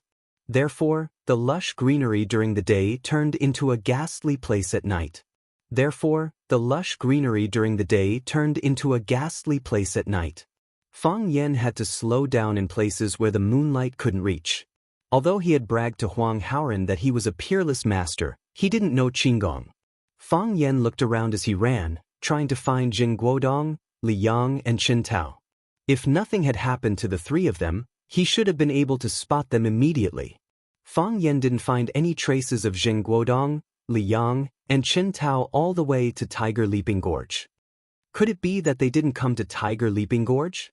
If they didn't come here, where did they go? Fang Yen was burning with anxiety. Where the hell did these three little bastards run off to? Fang Yen took out his phone and called Jing Guodong again, but the call still couldn't be connected. Damn it! Fang Yen cursed angrily. At that moment, Fang Yen suddenly felt a chill run down his spine. His muscles tensed up, and his hair stood on end. Danger! Fang Yan's legs separated in a straight line, and he did a 180-degree split, instantly shortening his body by more than half.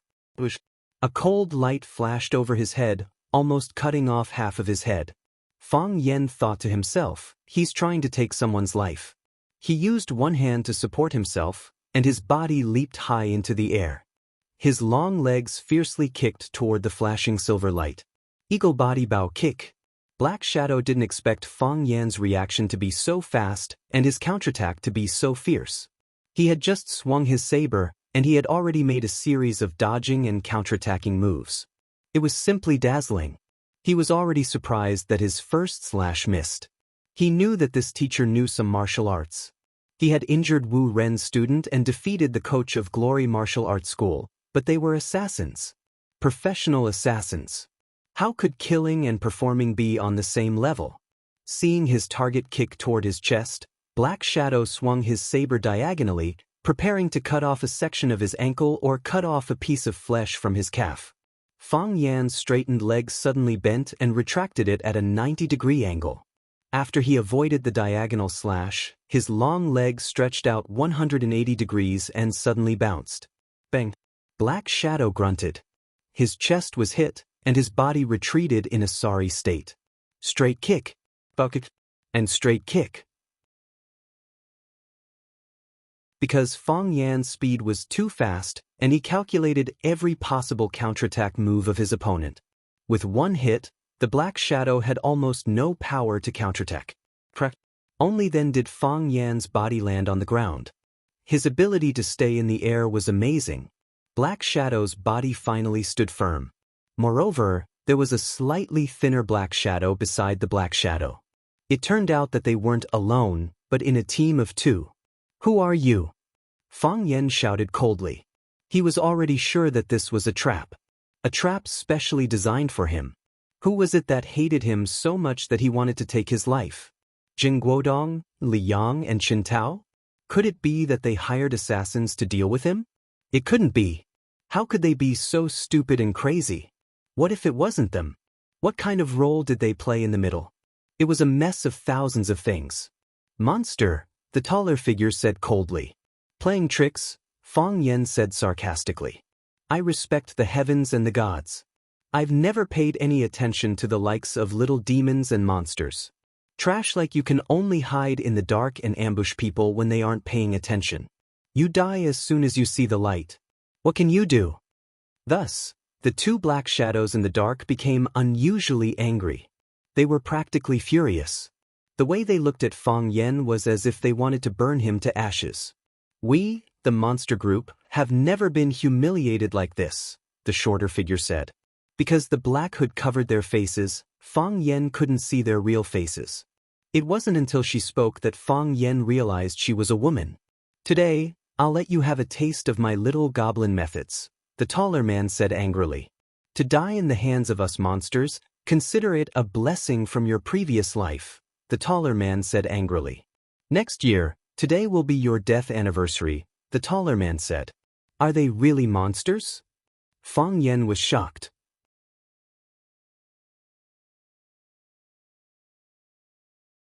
Chapter 121. 10 Steps to Kill a Man, 1,000 Miles Unstoppable. When the matter was done, he brushed his clothes and left, hiding his identity and name. Li Bai's poem, The Way of the Gallant, was originally written about those hermit swordsmen who were chivalrous and liked to fight for the sake of the people. Later, the assassin organization felt that these words were too cool and domineering. Moreover, the phrase, brushing one's robe and hiding one's body and name when one is done, was clearly used to describe the profession they were engaged in. Therefore, the assassins, dressed in a special black professional suit, deliberately chose to recite a few lines of tang or song poems before they went out to kill on a dark and windy night. It did give people a feeling that the overall quality of the assassin industry had improved a lot. Later on, with the development of internet technology and genetic technology, only a strand of hair or a single cell was needed to search through the global database. This included the number of times you peed on your bed when you were a child, and whether you peeked at your neighbor's little sister while she was bathing. At this time, when things are done, I will brush my clothes and go into hiding, had become empty words, a beautiful wish. In the information age, most assassins had a record. Only an extremely small number of top-notch or extremely secretive experts would not have their information known by the outside world. Even the most powerful spies and intelligence organizations in the United States found it difficult to peek at their true colors. The monsters were a famous assassin group in the world of assassins. The girl was called Little Goblin, and the boy was called Old Monster. The two of them were lovers. Whether it was killing one person or a group of people, the two of them would appear at the same time. Meng would never leave Jiao, Jiao would never leave Meng, and they would never separate. Therefore, when they were hired, it was equivalent to hiring two top-notch assassins at the same time. Moreover, the two of them had been working together for many years and had a tacit understanding of each other. They would often come up with strange moves. Even if they encountered opponents who were stronger than them, they could still turn defeat into victory. There were almost no defeats. This was the first time Fang Yen had come into contact with them, and it was also the first time he had heard of the famous monsters. However, if an expert didn't make a move, one would know whether or not he was an expert. The two of them stood in tacit agreement, with the woman in front and the man behind. The petite woman stood on the left side of the tall man. She was able to maintain the advantage of being the first to attack, but not block the smooth acceleration of the man behind her. If that was all, it would be hard for Fang Yen to pay attention to him. Their positions actually coincided with the Taiji's wind power acupoint. Only when the wind blows can the water rise. Wind brings forth water. Tai Chi, I am the Tai Chi. Could he be a Taiji disciple? Fang Yen thought to himself. Kill! The old monster shouted. Although he was standing in the back row, he held the important position of the group's spokesperson. If he said kill, they would kill. If he said run, they would run. Of course, the former was more common, and the latter had yet to appear. Are you going to make a move now? Fang Yen waved his hand to stop them. That's not what they show on TV. The monster duo looked at each other. The little goblin asked in a sharp voice, Do you have any last words? Say it all at once. Although I can't promise that I'll help you get the message out. In the movies and TV shows, before killing someone, the bad guys will sneer 3 times and say, I want you to die knowing.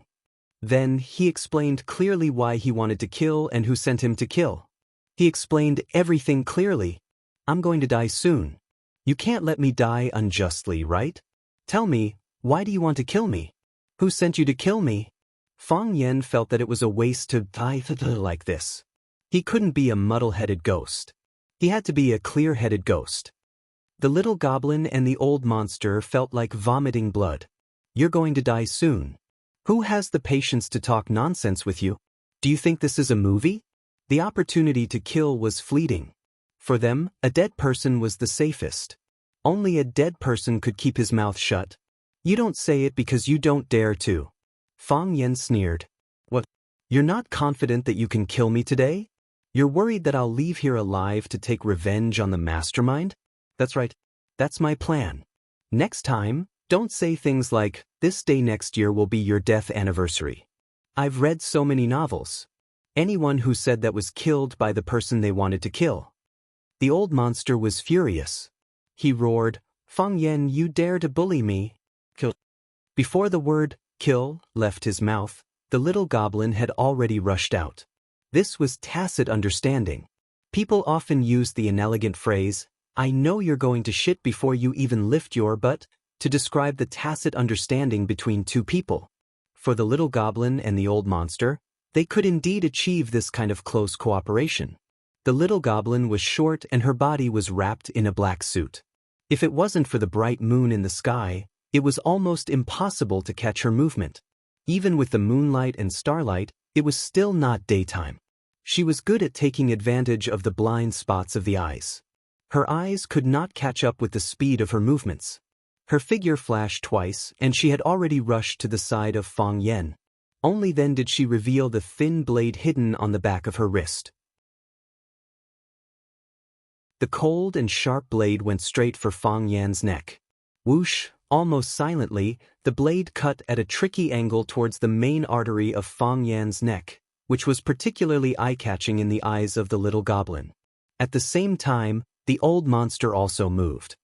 His toes touched the ground and his body had already jumped high with the help of the rebound force. He threw a punch, straight at Fang Yan's face with the force of thunder. One attacked from the front, the other attacked from the side. One was soft and strange, the other heavy and invincible. Two kinds of strength and two styles attacked at the same time. If one was a little careless, one would be seriously injured, or even both would die under the heavy punches and sharp blades. Mandarin ducks playing in the water. This was the name given by the old monster and the little goblin to their first coordinated attack. This was the appetizer of their fight with others, a set of soft and sweet killing moves that could easily reap lives. Wolves in front and tigers behind, taking a walk in the mountains. Fang Yan naturally spread his feet. The tip of his left foot quickly drew a circle in front of his body. His body was relaxed like a sauna, his hands in front and back. His posture was weird like a drunkard. The blade arrived first. Fang Yan's wrist turned, and his soft arm stuck to the little goblin's wrist. The little goblin used strength, and Fang Yan used strength. The little goblin used strength again, and Fang Yan used strength again. The more strength the little goblin used, the more she found that the blade was not under her control. Blood splattered. However, it was not Fang Yan's body that was hurt. Although the blade was still pinched between the little goblin's hands, Fang Yan had controlled her hands. Her blade made a long cut on her cheek, which was wrapped in black cloth. The black cloth split, and dark red blood flowed out crazily. The little goblin covered the wound on her cheek, and took 3 steps back, as if she had seen a ghost. Strong control. Her opponent had actually clearly guessed the development of each of her moves, and had defeated her with techniques that were even more exquisite than hers. Who was he? The wind from the fist arrived. Fang Yan straightened her wrist, and her palm pushed out with an all-encompassing force. Boom! Fang Yan's palm blocked the old monster's fist. One was as hard as iron, and the other was as soft as cotton. One was as iron in fire, and the other was as ice in water. Ice and fire were incompatible, and there was a crackling sound. This was a real move and also a fake move. The real move was because of the fierce strength of the two's fists. The fake move was because they were only using this move to measure the opponent's strength, and the killing intent was not obvious enough. The old monster's fist was still pressed against Fang Yan's palm, but his fist had turned into a claw, and his wrist moved quickly, and the lucky grappling hand directly grabbed the pulse of Fang Yan's wrist. As long as he grabbed it, Fang Yan's body would immediately lose the ability to move. The little goblin was waiting on the side, ready to attack at any time, and Fang Yan would definitely die. Fang Yan couldn't help but smile. I'm also good at this move, Fang Yan said. The lucky grappling hand was one of the 3 major grappling techniques of Tai Chi. The Fang family's Tai Chi used the lucky grappling hand. When he was very young, he began to practice turning hands with the old drunkard, and they made a bet that whoever won would win $1 from the other party. In the beginning, Fang Yan's pocket money was all won by the old drunkard. Later, as he grew older and became more and more proficient in this move, the two of them became evenly matched, and the winning and losing ratio was 50-50. When the heart of Tai Chi appeared, he could move his heart at will, and his palms were connected. When he turned hands with the old drunkard again, he won more than he lost. Of course, at that time, the old drunkard was no longer in his peak state, and he was no longer in the mood to turn hands with him. Thus, on this night with the bright moon in the sky, on this dangerous mountain peak, a dazzling scene appeared. The old monster's claws desperately tried to grab Fang Yan's wrist, while Fang Yan's right hand turned into a claw to grab the old monster's wrist while avoiding the old monster's grasp. Their hands seemed to be glued together by rubber honey, and it was difficult to separate them. They flew up and down as fast as lightning. The old monster was still a beat too slow, and Fang Yan's thumb suddenly pressed on the Mingmen acupoint on his wrist. The old monster's body went numb, and he lost the ability to move. The little goblin was anxious, and he attacked again with his knife. Fang Yan grabbed the old monster's wrist with one hand and pushed his body toward the little goblin's knife. The little goblin couldn't retract his knife in time, and the knife cut a long wound on the old monster's back. Dong, dong, dong. The little goblin took 3 steps back, and he didn't dare to attack again. Who the hell are you? The little goblin shouted. Her voice was originally sharp, as if she was arguing with someone while pinching her throat. With the hostage in hand, the world is mine. Fang Yan grabbed the old monster's wrist and said with a smile, you learned some Tai Chi Kung Fu, and now you want to be an assassin. Are you going to kill me? Do you have the ability to kill me? Fang Yan knew that the little goblin and the old monster wouldn't answer his difficult questions, so he said, now let's play a quick game. I ask a question, and you immediately tell me the answer, or else. Fang Yan thought for a moment and said, I'll break one of his fingers. First question, where did you learn Tai Chi? Crack. As soon as Fang Yan finished speaking, the sound of a finger breaking was heard. The little goblin was angry, and the old monster was about to cry. They didn't even have time to answer. How could he break someone's finger? Sorry, I was too nervous. Fang Yan apologized awkwardly and said with embarrassment.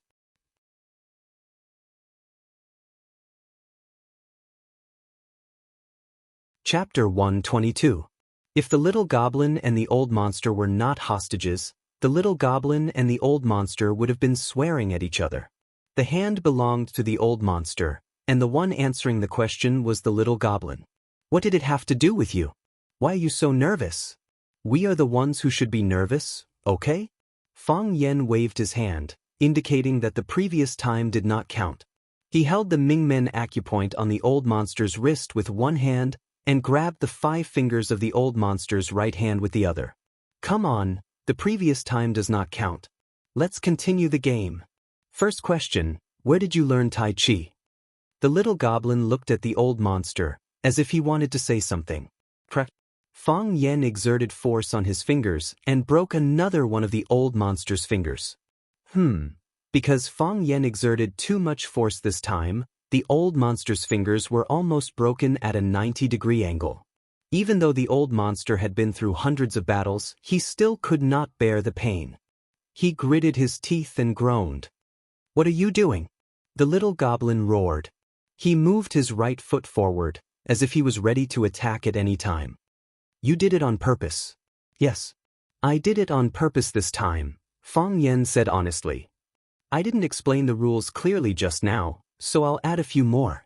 After I ask the question, the person who answers the question must not hesitate or waste any time. The two of you must not talk to each other, not even through eye contact. Who knows if there are any chips implanted in your eyes that allow you to send messages through eye contact or something?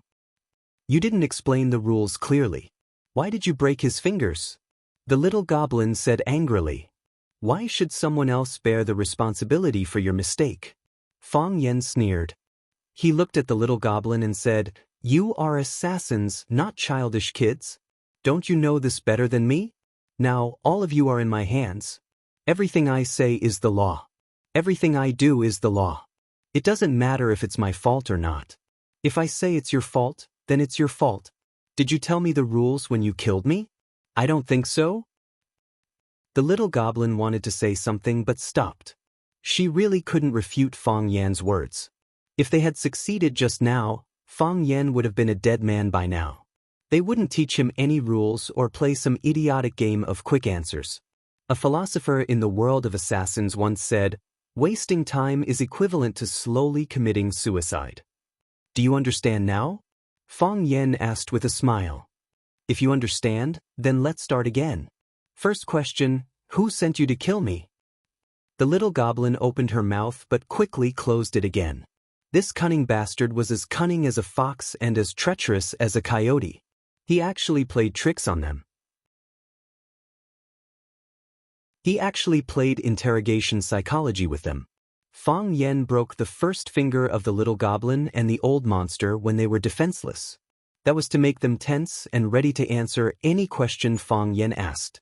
Because they didn't know why he would do it, and they didn't know when he would do it. They couldn't guard against him, but they had to guard against him. The reason Fang Yan broke the second finger of the old monster was that the little goblin answered the question too slowly and was suspected of making eye contact. Because of the hesitation, because of the pause, the old monster broke a finger. This made the little goblin and the old monster more focused, and they even had the answer on the tip of their tongue. As long as Fang Yan asked another question, they would immediately say the answer he wanted. However, the third question he asked was about the mastermind behind the scene. He suddenly changed the question, and they almost blurted out the answer. Fortunately, they reacted quickly and forcibly held back the answer. If they leaked the buyer's information, they would violate the professional spirit of assassins. Not only would it be difficult for them to establish a foothold in this profession, but they would also be hunted by the organization. The first Assassin's Creed, kill the target. The second Assassin's Creed, never leak the employer's information. The third Assassin's Creed, loyalty to the employer comes first. Fang Yan looked at the old monster in his hands, and then looked at the little goblin's happy eyes in front of him. He couldn't help but feel happy. He said, Do you think I'm very smart? Crack. Fang Yan slowly broke the third finger of the old monster. Fang Yan patted the back of the old monster's hand and said, This is the price for refusing to answer the question. The old monster and the little goblin stared at Fang Yan viciously. They were almost about to explode from anger. Toink! Such words involuntarily popped up in their minds. He was playing with them, playing with their bodies, playing with their feelings. They were assassins. Two long-established assassins were toyed with like this. It had to be said that this was a form of humiliation. You can kill me, the old monster looked at Fang Yan and said, but I can guarantee you that you will be in danger for the rest of your life, and your life will be taken away at any time. Is this a threat? Fang Yan said sarcastically. Even the knives in your hands can't scare me. Do you think your lips can do things that knives can't? What do you want? The little goblin said. We can make a deal. You have no right to make a deal with me. Answer my first question first. Where did you learn Tai Chi? Fang Yan asked again. The little goblin confirmed the content of Fang Yan's question and said in a low voice, We learned from Wen Qingxue for a while. When Tai Chi? Fang Yan asked. When Tai Chi was a branch of Qin Tai Chi and one of the main branches of Wuxia Tai Chi, Wen Qingxue was a famous Tai Chi master in Wuxia country. He was known as the Swallow in the Cloud. Fang Yan saw with his own eyes that Wen Qingxue in a white tang suit stepped on the edge of the copper basin with one foot and walked along it. The copper basin was empty, but it did not tilt to one side. Wen Qingxue's posture was like a swallow flying in the clouds. That was why he was known as the Swallow in the Cloud. Fang Yan looked at the little goblin seriously and said, Who are you to Wen Qingxue? The little goblin did not answer. Fang Yen suddenly remembered a secret and asked in surprise, "You are Wen Qingshue's abandoned disciple?" Rumor had it that Wen Qingxue had two things when he was young. One was that he had many disciples and the other was that he had many women. One of the disciples fell in love with his favorite lover. Somehow, Wen Qingxue found out about this. Wen Qingxue was furious and threatened to cripple the two. The disciple and the lover ran away and were never heard from again. One should not wash one's dirty linen in public. Very few people knew about this. Fang Yen also overheard it by accident. Now that he heard the little goblins say that they learned Tai Chi from Wen Qingxue, could it be that these two were the lover and disciple that Wen Qingxue had chased away? Tai Chi is a martial art that strengthens the body, but you used it to kill people? You can kill bad people, but you even killed people like me. Do you still have a conscience? Assassins work for money. They don't care about good or evil, the old monster said coldly. You sound free and easy, Fang Yen laughed coldly. You still have 2 fingers on this hand. I also have 2 questions to ask. First, who sent you to kill me? The little goblin and the old monster did not answer. Fang Yen exerted force again and broke the old monster's 4th finger. This hand still has the best finger. I also have one last question. Fang Yen said. Who sent you to kill me? This was the last question and the last chance. If they were still unwilling to answer, then Fang Yen did not mind showing them the violence of a gentle man. I don't know, the old monster said. No one knows. They were contacted through an organization. I am not satisfied with this answer. I have to apologize to you again. Fang Yen said. At this moment, the little goblin rushed toward Fang Yen with the blade in his hand. He looked like he wanted to die together with his lover. Fang Yen grabbed the old monster's wrist and pushed him away. The old monster was his natural shield.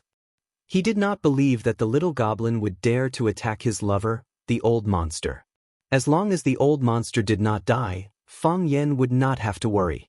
Soon, Fang Yen realized that he was wrong. The little goblin really attacked the old monster. Moreover, this attack was very fierce and cruel. The blade in her hand was just a disguise. She didn't know when, but she had changed the blade into a long prismatic blade. The long sword slashed at the old monster's arm. Due to the force, the arm that was in Fang Yan's hand was cut off. Smoke rose around Fang Yen, and a flame flew toward Fang Yen. Fang Yen swung the broken arm to knock away the phosphor stones. When he could see again, he saw the little goblin and the old monster holding hands and jumping into the tiger-leaping gorge. The gorge was unfathomably deep in the mountain wind. Suicide? No, the warrior cut off his arm to survive. After descending a certain distance, a large black cloth suddenly bulged behind them. The black cloth unfolded in the strong wind and turned into a natural parachute. On the little goblin's back was a mini parachute bag. It seemed that there was a reason why they chose the tiger-leaping gorge as their attack point. Fang Yen stood in the gorge and watched them for a long time.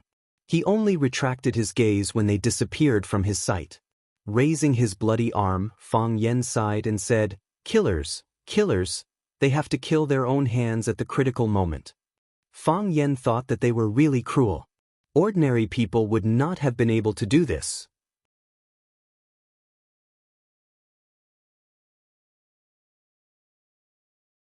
Chapter 123.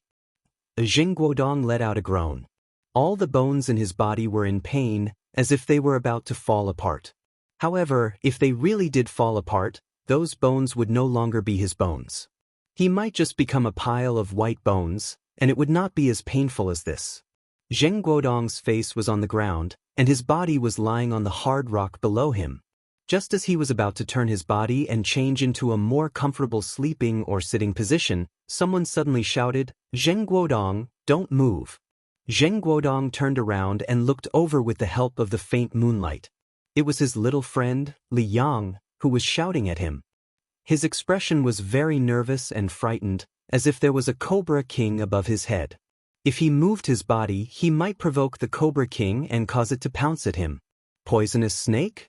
Zheng Guodong was most afraid of these soft and slippery animals that emitted a cold aura. He quickly raised his head and looked up, Above him was the bright moon and stars, and there was nothing that was very dangerous to him. Zheng Guodong, don't move. After thinking about Li Yang's words again, Zheng Guodong finally realized a serious problem. He stared at Li Yang and said, "What did you call me just now?" Ting. Li Yang, in a moment of desperation, directly shouted Zheng Guodong's name. Under his coercion, the fear and avoidance that he had accumulated over a long period of time caused him to change the way he called him, which could better accentuate his low status, Zheng. However, when he thought about how Zheng Guodong was still arguing with him over such a trivial matter, his heart burned with fury. He shouted, "Look at what's next to you." "What's next to me?" Zheng Guodong looked to his right and immediately sucked in a breath of cold air. A cliff. Not far from him was the misty, bottomless canyon of Mount Xianxia. The mountain wind was piercingly cold, and Zheng Guodong's body felt even colder. Their current position was a concave rock formation that extended out from the side of the cliff. When they were kicked down, they were saved by these large rocks. Otherwise, they would have fallen into the canyon and been smashed to pieces.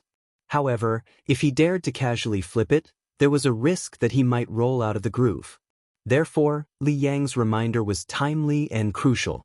Zheng Guodong thought for a moment and felt ashamed to face Li Yang. He said, "You can call me Zheng Guodong from now on." Li Yang was overjoyed. He thought that this was a blessing in disguise. He had finally become Zheng Guodong's loyal confidant, and his position was more important than Chen Tao's.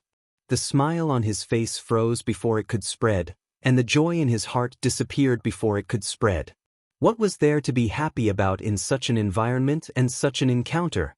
What was this bit of good fortune compared to the disaster he had encountered? "Zheng, what do we do now?" Li Yang asked. "How would I know?" Zheng Guodong said gloomily. He didn't even dare to turn around, so what could he think of? "Li Yang." A weak voice sounded. Zheng Guodong and Li Yang followed the voice and finally found Chen Tao, who was hidden by the thick leaves and brambles. Li Yang shouted, "Chen Tao, are you okay? How are you?" "My hand is broken, my hand is broken." Chen Tao cried. "I can't move my hand." "Shut up," Zheng Guodong growled in a low voice. "Why are you crying? What is this place? What if those two people hear us?" Hearing Zheng Guodong mention the two ruthless men in the dark who wanted to kill them, Li Yang didn't dare to speak, and Chen Tao didn't dare to cry anymore. It was too scary. Silence. A long silence. This time, it was Zheng Guodong who broke the silence. "Who wants to hurt us?" Zheng Guodong asked. "Who has such a big grudge against us that they would treat us so cruelly?" Li Tao is narrow-minded. Young Master Zheng stole his girlfriend, so maybe he'll find someone to do this to us. Zhang Kai's also said that as long as there is a chance, he will make us suffer. Last time when we played football in the sports school, Luo Mingjie also threatened us, saying not to let them see us outside the school, or else they would beat us up, and Wang Jun from number 21 High, we don't get along with him either. Lin Li from number 19 High also has a motive, and the coach from Glory Martial Arts School, didn't he also break one of Zheng's fingers last time? "I asked you who wants to kill us," Zheng Guodong said grumpily. "Why are you mentioning them?" "Boss." Chen Tao finally spoke. "It could be any one of them." Zheng Guodong was very sad. He had always thought that he had friends all over the world, but he didn't expect to have so many enemies. Sigh. Li Yang sighed softly. "Zheng, we have offended too many people in the past. We have to change it in the future," Chen Tao also said. "If we can survive this, I'll definitely turn over a new leaf." "Me too," Li Yang said. "I will apologize to everyone we offended in the past. I will introduce a new girlfriend to Li Tao, give Zhang Kai's a fair chance, and play a friendly match with Luo Mingjie from the sports school. Do you guys think it's Fang Yan who did it?" Zheng Guodong suddenly interrupted Li Yang and asked. "Fang Yan? That's impossible, right?" Li Yang said. "Why would he do that? What good would it do him if he did that? He is our homeroom teacher, he has to take responsibility." "Why can't he do that?" Zheng Guodong sneered. "Do you think we don't have enough conflicts? We tried to harm him time and time again, didn't he want to harm us once?" But he doesn't have to be so vicious, right? They are trying to kill us, Chen Tao said with a lingering fear in his heart. Moreover, Fang Yan is alone, and there are 2 men in black. Idiot. Why didn't he find a helper? Zheng Guodong retorted. Don't tell me that person in black is Qin Yitian? Li Yang and Chen Tao denied at the same time. Zheng Guodong wanted to look up at Li Yang and Chen Tao's expressions, but he couldn't move because of the environment. You too? Don't tell me you like Qin Yitian? Li Yang began to cry out in pain, as if he was in great pain. Chen Tao cried again, and he cried miserably, My hand is broken, boss, my hand is broken. Zheng Guodong sighed and said, Even if you like Qin Yitian, I won't blame you. Who doesn't like him? He thought about it and solemnly promised, If we go back safely this time, we 3 brothers will go after Qin Yitian fairly. Whoever wins will get it. Li Yang and Chen Tao were overjoyed, and they felt that they had a goal in life. It must be Fang Yan, Zheng Guodong said fiercely again. This guy is too tolerant. After we set him up last time, he acted as if nothing happened and even smiled when he saw us. When we got on the car this morning, he even smiled at me. Now that I think about it, it was a bit meaningful. Why didn't I think about why he smiled at me? Are you sure? Someone asked. Yes, Zheng Guodong said with certainty. Who else could it be if not him? This bastard doesn't make any moves, but when he does, it's a killing move. We can't defend against it, and he knows martial arts. Before Zheng Guodong finished his words, he suddenly looked up. As far as he could see, a black silhouette was leaping towards their location. Wasn't that person Fang Yan, who he suspected? Fang Yan had a rope woven from tree vines tied around his waist, and one end of the rope was tied to the trunk of a big tree. He grabbed the rope and put it down step by step toward the notch where Zheng Guodong was. When he was looking for the rope, he had already heard the conversation between Zheng Guodong, Li Yang, and Chen Tao. He heard the 3 of them guessing who was behind them, and he really felt a little guilty for them. This time, they had suffered an undeserved calamity. They were implicated by their own actions, which was why they were kicked down. They were just bait to lure him out. But when he heard that these little bastards had offended so many people and done so many shameful things, he felt that it was good to teach them a lesson. When he heard that Zheng Guodong actually suspected him, he had the urge to turn around and go back to sleep. I'm an upright teacher, okay? Would I do something that was tasteless and would bring trouble to myself? Do you think I'm as stupid as you? Seeing that Fang Yan had come to save him, Li Yang was overjoyed and shouted, Mr. Fang, is that you? Are you here to save us? Fang Yan almost missed his step and hit his head on the cliff. Please, use your knees to think. If I'm not here to save you, am I here to kill you? Chen Tao cried again and shouted, Mr. Fang, save me. My hand is broken. My hand is broken. Shut up, Fang Yan shouted. Lower your voice. Chen Tao, you shut up. Don't attract those men in black again. Li Yang also reprimanded. Mr. Fang, do you think I'm right? Chen Tao really shut up. What's right? Fang Yan said snappily. I just think it's annoying when he cries. Fang Yan took the lead and jumped to Li Yang's side. He untied the rattan rope around his waist and tied their bodies together tightly. Then he said to Li Yang, When I take you up, remember to hug me.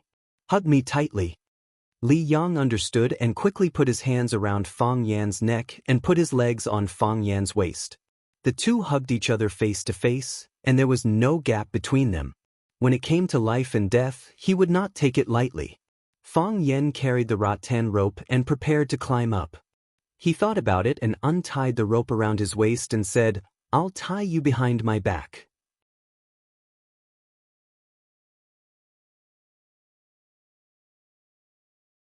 Chapter 124. Fang Yan tied Li Yang behind him and slowly carried him up with the rattan rope. Then he went down again and carried Chen Tao up as well. Chen Tao grabbed Fang Yan's arm and cried, Mr. Fang, my hand is broken, please save me. I'm dying. Fang Yan touched Chen Tao's arm and asked, Are you afraid of pain? Yes, Chen Tao said. That's good. As Fang Yan spoke, He held Chen Tao's arm with one hand and pushed and pulled with the other hand. There was a crisp crack sound and Chen Tao's pig-like howl. Chen Tao's hand was fixed. If you are not very busy, try to see if you can move your arm first. Fang Yan said to Chen Tao, who was screaming with his mouth open. Chen Tao shook his head and cried even more miserably. He said, "Mr. Fang, it's really broken this time. It hurts." Fang Yan saw that Chen Tao did not dare to move. He grabbed Chen Tao's hand and pulled it back and forth. Then he raised it up and waved it like a lucky cat. He said, "It's fixed." Chen Tao opened his eyes and looked at it. It was really fixed. Although it was very painful, his arm and fingers could move freely. It was not like when he was down there, he could not feel them at all. His brain could not command them at all. Mr. Fang really fixed it? Chen Tao said happily. No matter what kind of contradiction he had with Fang Yan in the past, or how much hatred he had for him in his heart, at this moment, he was sincerely grateful to Fang Yan. At the critical moment, a man tied a tree vine and pulled you back from a dangerous situation. How could you resist and ignore such help? Li Yang sat on the ground and looked at Fang Yan, who was treating Chen Tao's arm. Li Yang's eyes were empty. He didn't know what he was thinking or if he hadn't woken up from the nightmarish incident that happened tonight. Fang Yan stood up and said to Chen Tao and Li Yang, "Can you two walk?" Chen Tao stood up and walked a few steps before saying, "Mr. Fang, I'm fine." "I'm fine too," Li Yang said. "Then let's go back," Fang Yan said. "Go back." Chen Tao and Li Yang looked at Fang Yan in surprise. Go back just like that? What about Zheng Guodong? He was still down there and hadn't been rescued.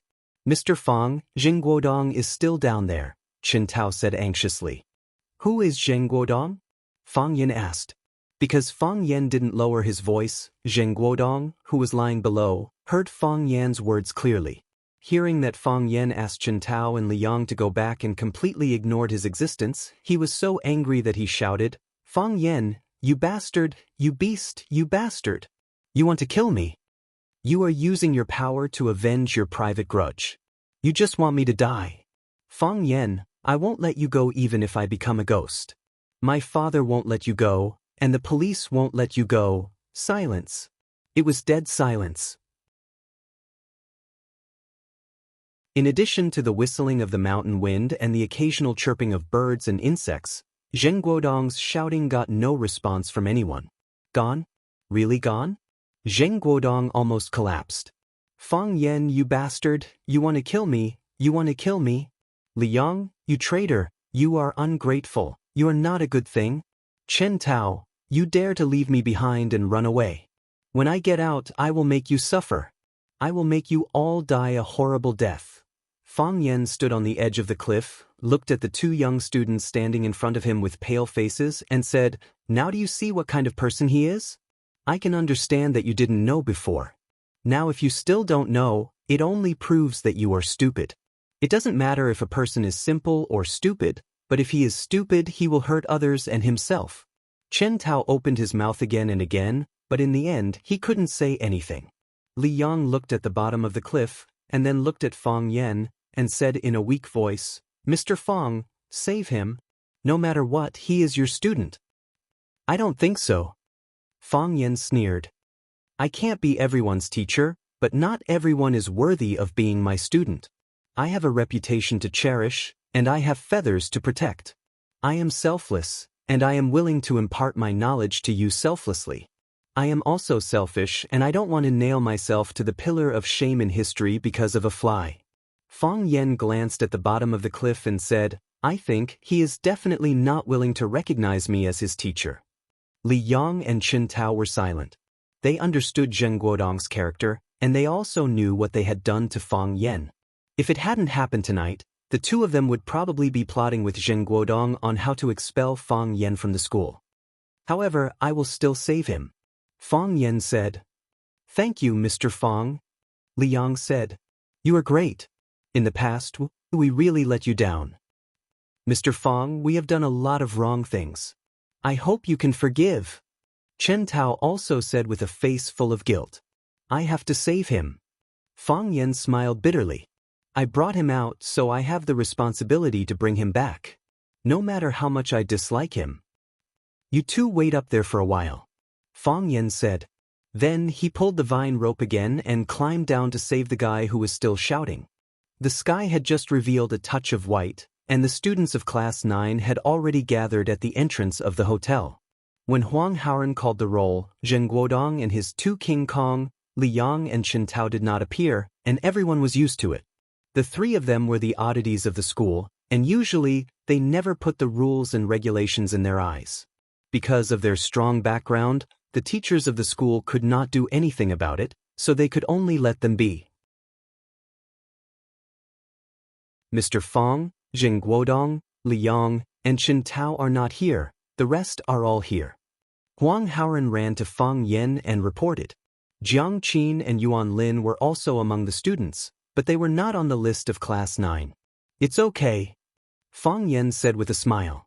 What happened last night was still confidential for the time being, and it could not be known by other students. Zheng Guodong, Li Yang, and Chen Tao were frightened, and it was not easy for them not to go home that night.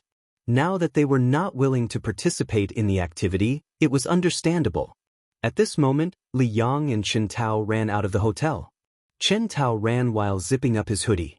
The two of them quickly ran to Fang Yan and apologized. Mr. Fang, sorry, we got up late. Everyone looked at Li Yang and Chen Tao strangely. Did something happen to them today? They were not with Zheng Guodong? And they took the initiative to apologize to Mr. Fang Yan because they came late? It was too strange. Fang Yan looked at Li Yang and Chen Tao and asked, Are you okay? It's okay, Chen Tao said. We also want to follow everyone to see the sunrise. Let's go. Let's go to Line Gorge, Fang Yan said with a smile. However, I have a condition. I promise you to go to see the sunrise, and you must help me take care of your own safety. Is that okay? Mr. Fang, don't worry. We will pay attention. Yes, don't mess around. Don't cause trouble for Mr. Fang. Whatever Mr. Fang says, we will do it. Fang Yan waved his hand and said with a smile, Don't be nervous, everyone. I'm just giving you a kind reminder. You enjoy this rare scenery, and I will always be with you. So, with Tangqing leading the team in front and Fang Yan at the back, a group of people walked toward the best scenic spot, Line Gorge. When the dark sky was torn apart, the white of the fish's belly turned into the white of the fish's scales, then the fish's body, then the white became goose yellow became light red, and light red became deep red. A red sun slowly appeared on the horizon of the Grand Canyon. The students exclaimed, and more people took out their mobile phones to take photos. Some people stood together in groups of 3 to 5 and asked other students to help take photos. Everyone was having a good time. Fang Yan stood behind the railing and looked at the scene of the rising sun surrounded by mist. He felt like a seed was germinating and weeds were growing wildly in his heart. A beautiful picture of a red sun rising in the east appeared in his mind. His dantian became hot again, and the heart of Tai Chi, which had been immersed for a while, started to rotate again. Moreover, this time, the speed of rotation was even faster, and it was even more forceful. It wasn't as intermittent as before. Instead, it connected into a long, thin line. This long line ran through his whole body, flowing through every meridian and impacting every acupoint in his body. It was numb and itchy as if he was sunbathing. Fang Yan felt very comfortable, and every pore of his body was in a state of excitement. He had a strong impulse to do a round of Tai Chi on the summit of Shisha Mountain. He thought so, and so he did. He drew a circle with the tip of his foot and held the circle with both hands, stretching his body infinitely. With one foot as the core, he slowly danced along the rotation of the heart of Tai Chi, indomitable spirit, standing in the center like a boundless elephant. Fang Yan recited the song and held the circle horizontally with both hands. With a flash of inspiration, the Tai Chi will move in all directions. He turned his head slightly, then his waist and arms. His left and right palms flew up and down, and it was hard to see with the naked eye. Just then, an early butterfly landed in the center of his palm. Every blade of grass and every tree had life. Every insect and every fish had spirituality. Fang Yen smiled at the butterfly and then let it move up and down in his palm. He stretched out his hands and shook his arms up and down according to the frequency of the butterfly's flapping wings, rising and falling, borrowing the force of the butterfly. Every time the butterfly gathered its strength and was about to fly, it happened to be offset by his strength. When the butterfly's body fell, it was pushed high into the sky by his rebound force. The green mountains and clear waters were shining, and the sun was shining. Fang Yen, who was dressed in white, was handsome and elegant, like an elegant young master living in seclusion in a deep valley.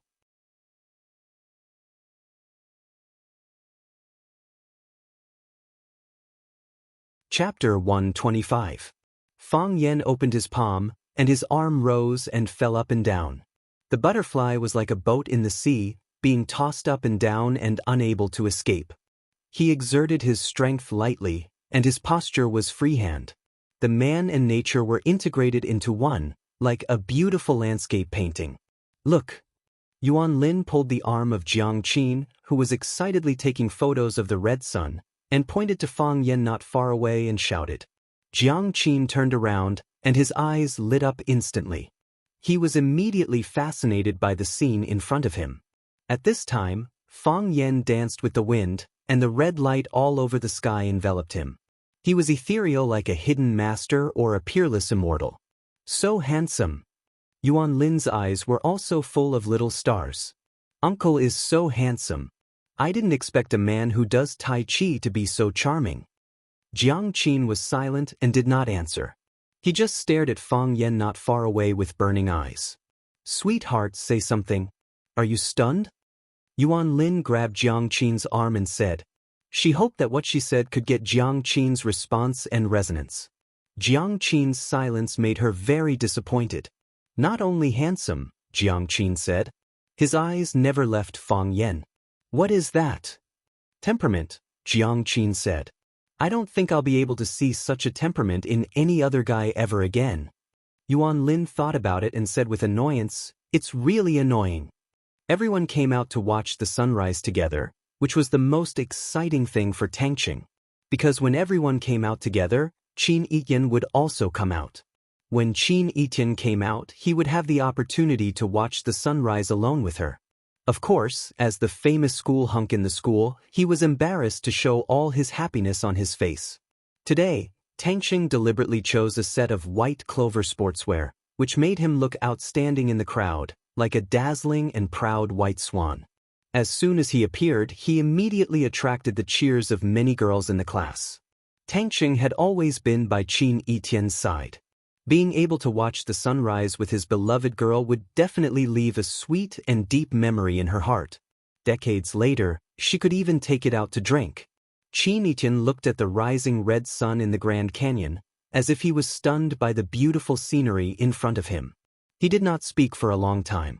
Tangqing really wanted to ask someone to take a group photo for them, but he was afraid that it would disturb Qin Yiyan's mood, so he couldn't ask. Therefore, Qin Yiyan didn't speak, and neither did he.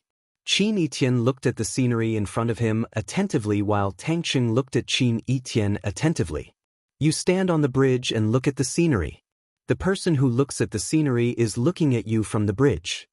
Tangqing suddenly thought of this poem. At this moment, he was deeply moved. Qin Yiyan sighed softly, and his line of sight finally moved away from the picture of the rising sun. Nature is really great. Man can conquer nature. It is nothing more than the arrogant delusion of us mortals. Tangqing was overjoyed. He finally waited for the opportunity and said, Qin Yiyan, shall we take a photo together? Worried that Qin Yiyan would not agree, he added, the other students are taking photos. Qin Yiyan readily agreed.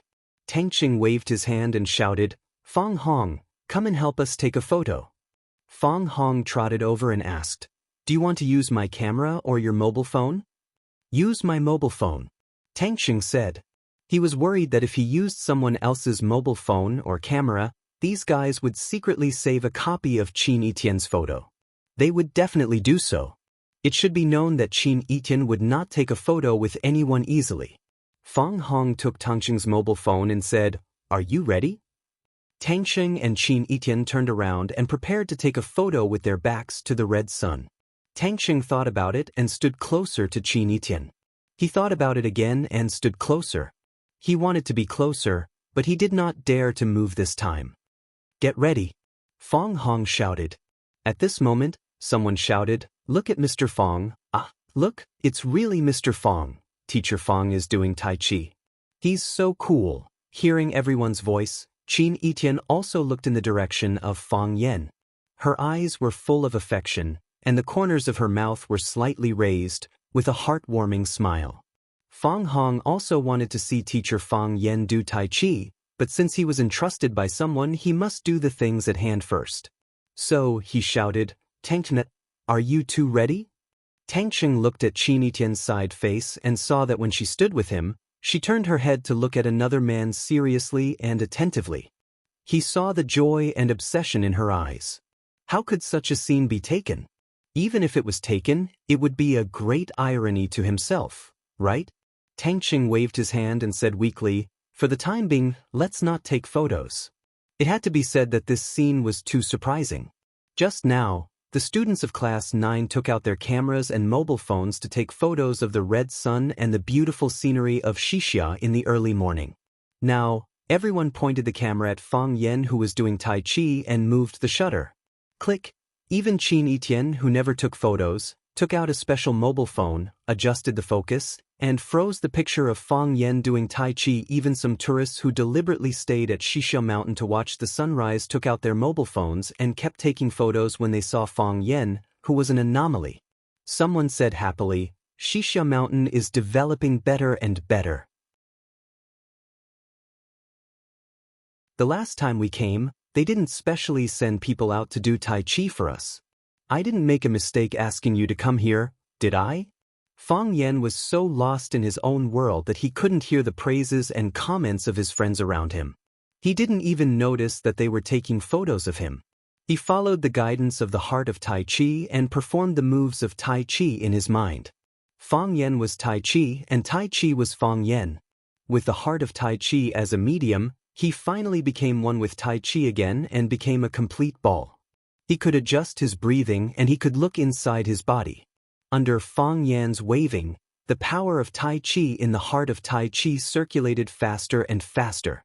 The stream turned into a stream, and the stream gathered into a river. The river rushed through every meridian and acupoint in his body. There was a mist around Fong Yen, and his body was steaming. The heat and the mist condensed together. Fong Yan's entire body was drenched in sweat, and his clothes were completely soaked. However, his complexion was rosier, and his skin was whiter and more translucent, showing a translucent state. After playing with the butterfly for a while, Fong Yen raised his hands and shouted, "Up!" The colorful butterfly suddenly felt that the heavy binding on its body was lifted. It flapped its wings and flew into the sky. It circled above Fong Yan's head twice, then flew into the distance and disappeared in an instant. Fong Yen drew a circle in front of him with the tip of his foot, and his body slowly retracted. He stood at attention, then gently exhaled a mouthful of turbid air. The practice of Tai Chi made him feel refreshed, and his body felt relaxed and comfortable as if it had been reborn. The fist style ended, but the heart of Tai Chi was still working normally. Although it wasn't as turbulent as before, it didn't break, and it still existed. He knew that after this incident, his heart of Tai Chi had finally been completely activated. Fong Yen was extremely excited. The trip to Mount Xianxia was not in vain. "Mr. Fong, wipe your sweat." Jiang Qin trotted over and handed over the handkerchief he borrowed from Yuan Lin. Yuan Lin wanted to do it herself, but she beat him to it. Fong Yen refused and said, "No need. I'm sweaty all over, and I don't want to ruin your beautiful handkerchief. You can go back to your room and take a bath." "Let me do it." Qin Qian walked over and took the handkerchief from Jiang Qin's hand. He naturally helped Fong Yen wipe the sweat on his face. Fong Yen was speechless. "Qin Qian, can't you get permission from others before you do anything?" Jiang Qin was even more speechless. She even felt a little aggrieved. "I borrowed the handkerchief from my friend. Why should I give it to you?" She even wanted to yell at Qin Etian, But when she saw Qin Etienne's carefree manner as if everything was supposed to be like this, she couldn't say what she wanted to say. It really took courage to face such an opponent. All right. Fang Yan took the handkerchief from Qin Etienne's hand. I'll do it myself. The other students crowded around and praised Fang Yan at the same time. They praised Fang Yan as if he was the only one in the world. Fang Yan said that he was just playing, but he was very happy in his heart. Didn't people live for a face and a mouth? The other tourists also gathered around, wanting to take photos with the Tai Chi performer, Fang Yan. Among them, there were many beautiful tourists who came alone. Of course, Fang Yan's students rejected them on his behalf. They also explained that Fang Yan was just a teacher, not a Tai Chi performer on Shisha Mountain. Only then did they leave with regret. A middle-aged man wearing glasses came over, looked at Fang Yan and said, "Sir, can I have a word with you?" Fang Yan looked at him carefully and said, "I don't know you. Why should I have a word with you? Or you? What can I do for you?" The middle-aged man laughed and said, "Sir, I'm a talent scout. I saw your Tai Chi performance just now, and I think you are very talented. I want to invite you to shoot a movie." Talent scout? Shoot a movie? Fang Yan looked at the middle-aged man in surprise and asked excitedly, "I just waved my hands casually, and I was chosen by a talent scout? Can I enter the entertainment circle? Join a beauty group, get to know a big star, and casually act in a movie to earn more than $1 billion? Sir?"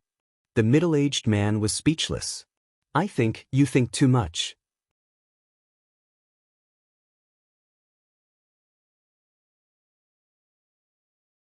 Chapter 126. Why am I overthinking it? Fang Yan said angrily. "If others can do it, why can't I?" "Sir, Tang Tianwang is a legend in our entertainment circle. No one has been able to break the record he has created until now. I think I can do it too." Fang Yan said. "Find me a group of beauties and let me join, sir. I'm also very good-looking. It's not a problem for me to dress up as a woman, sir. Are you really a talent scout?" "Yes."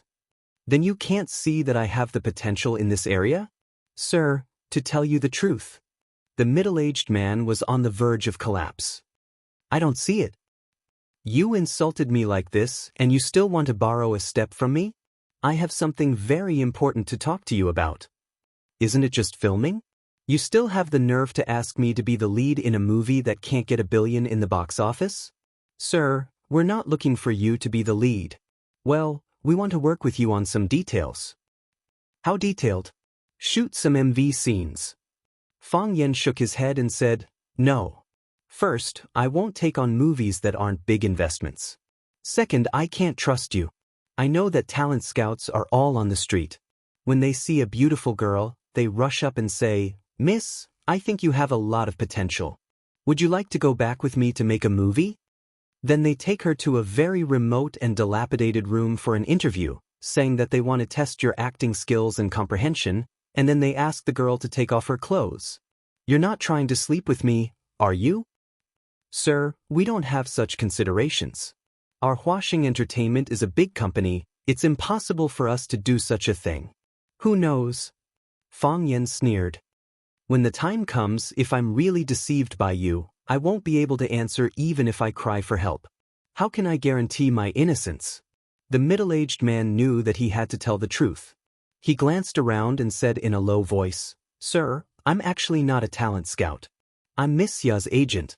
I want to talk to you." "Xia." Fang Yan felt that the name was a little familiar. "I don't know her either." The middle-aged man's face turned ugly and said, "Do you really not know Miss Xia? Stop joking, okay? How could there be someone who didn't know Miss Xia?" "Sir, I personally think that this is a good thing for you. It's a great opportunity for many people. If you can get Miss Xia's appreciation." "I still don't understand what you mean," Fang Yan said. "You just said that you're a talent scout, and now you say that you're a woman's manager. What are you trying to do?" "One should be honest," Fang Yan said. "You lied to me once, and you want me to believe your lies a second time? All right, I'm very busy. Our conversation ends here." The middle-aged man was anxious. He took out a business card from his pocket and said, "Sir, take a look. I'm really Miss Xia Tian's agent. My name is Zhang Wei. It's like this. Miss Xia Tian happened to be shooting at Shisha Mountain today. She saw you performing Tai Chi in the morning light just now. She's very interested in you and wants to talk to you about choosing such a scene in her new song. All right, all right." Fang Yan waved his hand and said, "Everyone is so busy, let's not waste each other's time. You still want to continue lying, and I still have to take the students to breakfast? I'll take your business card.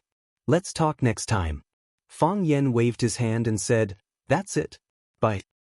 Zhang Wei's face was full of regret as he said, "If you change your mind, you can call me at any time." "You're thinking too much," Fang Yan said. He was very angry when Zhang Wei said that he was thinking too much. Now, he finally had the chance to take revenge for this despicable act. "What?" A beautiful voice was full of doubt. A beautiful woman in a white ancient gown asked in surprise, "He's not willing?" Zhang Wei said helplessly, "I sent him the most sincere invitation, but he still refused." "Zhang Wei, you don't have... Is there a problem with your attitude?" Xia Tian knew that as she became more and more famous, the temper of the people around her also increased. Because she was kind-hearted and fond of old friendships, she was not willing to reprimand them easily, let alone dismiss them. Therefore, sometimes the attitude of the people around her would cause some people to have some prejudice against her. "Miss, how could I do such a thing? How can I not know your temper?" Zhang Wei said innocently. "I know Miss wants to cooperate with him. My attitude is really good. But he just doesn't want to." "Why not? What right does he have?" The assistant who was busy putting on makeup for Xia Tian said angrily. "Our sister Xia Tian can cooperate with anyone?" Sister Xia Tian took the initiative to invite him, but he was not willing. He really doesn't know what's good for him. If I were to go, I would definitely scold him to death. Man. Xia Tian comforted softly. "Don't say such things next time. Everyone has their own ambitions, we can't force others." "I'm just angry at that person's arrogant attitude," the assistant said with grievance. Xia Tian smiled and asked, "Why didn't he agree?" "At first, I didn't want to expose Mrs. whereabouts, so I said that I was a talent scout and wanted to invite him to film. He refused." "That's not true. But his request was too much." "What request?" "If we can discuss it, we can also make up for it. He said that he only accepts movies with large investments. If the box office doesn't exceed 1 billion, don't look for him." Zhang Wei said with a sense of revenge. "What? 1 billion box office? Does he think he's Heavenly King Tang?" "That's right, isn't he overestimating himself? Sister Xia, he can't be a madman, right? Must be." Zhang Wei's words caused the group of people around Xia to explode. All of them attacked and condemned Fang Yan, the guy who had spoken arrogantly. Feng Yuanqing, a famous domestic male star and the male lead of the ancient costume drama, Divine Furnace, sneered and said, "I've been in this circle for 5 or 6 years, and I only dare to say that I'm familiar with it. This guy wants a box office of 1 billion. Does he think he's a superstar? Sister Xia, don't you want to choose the male lead for your new song MTV? If you think it's suitable, I'll go over and act for you. I don't need a single cent, I'll pay for the plane ticket myself." Feng Yuanqing had always admired Xia. This was no secret in the circle. It wasn't strange at all that he wanted to act for Xia's new song MTV. Xia smiled silently and said, "Thank you, remote. If it's suitable, I'll definitely invite you to help me. But that person is really good." The scene of him standing on the top of the mountain doing Tai Chi was really unforgettable. "You know, my new song wants to try a classical style. It's just a fancy fist and a show of legs." Feng Yuanqing said, "Give me a few days of training, and I can also play as well as him. I'll go visit the famous Tai Chi master, Mr. Zheng Longjian, and learn a few moves from him. I'll definitely be stronger than that kid." Xia smiled and said, "It's too troublesome to be long distance. This matter will be put aside for now. Since there's no chance, let's talk about it later." Everyone saw that Xiaxia didn't want to talk about this topic anymore. It must have been that man's refusal that made Xiaxia lose face and annoyed her. Thus, the director immediately walked over and said, "Xiaxia, I'll show you this scene again. Actually, this scene is very simple. It's just that you and the long distance met at the top of the mountain where the sun rose, and then both sides fought because of a misunderstanding. The long distance pretended to be defeated by you and fell off the cliff. You were very anxious. After Zhang Wei left, Jiang Qin came over and asked, 'Mr. Fang, who is that person? Why did he look for you?' First, he said he was a talent scout looking for me to shoot a movie, then he told me he was Xiaxia's agent. I sent him away." Fang Yan said. Jiang Qin took the business card and looked at it. He said, "It seems that it really says he's Xiaxia's agent. If only it was. I love Xiaxia. However, this person must be lying. How could Xiaxia be here?" "Is that Xiaxia very famous?" Fang Yan asked. "He's too famous," Jiang Qin said excitedly. "She's definitely the most popular celebrity in China. I love every single one of her shows. By the way, her singing is also very good. She has the nickname of Golden Song Queen. That's why I said it couldn't be her. Forget about her. Let's go eat. After dinner, you guys go back with our car. I'll take them back to school. You guys go home and say hello to your parents." "No," Jiang Qin said with a pout. "Why not?" "I'm going to see where you live. I'll go find you when I have time. You're still my tutor. Don't you want to fulfill your responsibilities now?" "Next time." Fang Yan refused. "I still have a lot of things to do today. I brought the students out, and I have to bring them back safely. I also have to report to the school leaders, and there are friends waiting for me to receive. Next time, I'll definitely invite you to my house next time." "Okay," Jiang Qin said helplessly. "I'm telling you, I'll definitely go." "Definitely, definitely," Fang Yan said as if he was promising. At this moment, a strong smell of alcohol came. Burning knives. Even though Fang Yan hadn't tasted this kind of strong liquor for a long time, he could still smell the familiar smell of this liquor. How could there be the smell of burning knives at the top of Xianxia Mountain, which was thousands of meters above the ground, when the morning dew filled the air? Fang Yan followed the smell of alcohol and saw a long-haired man holding a huge bronze wine gourd drinking on a big rock more than 10 meters away. The big man sat cross-legged on the rock, drank a mouthful of strong liquor, and glanced at the sunrise. His posture was arrogant, and his expression was relaxed. It made people feel strange, but also gave people a feeling of grandeur.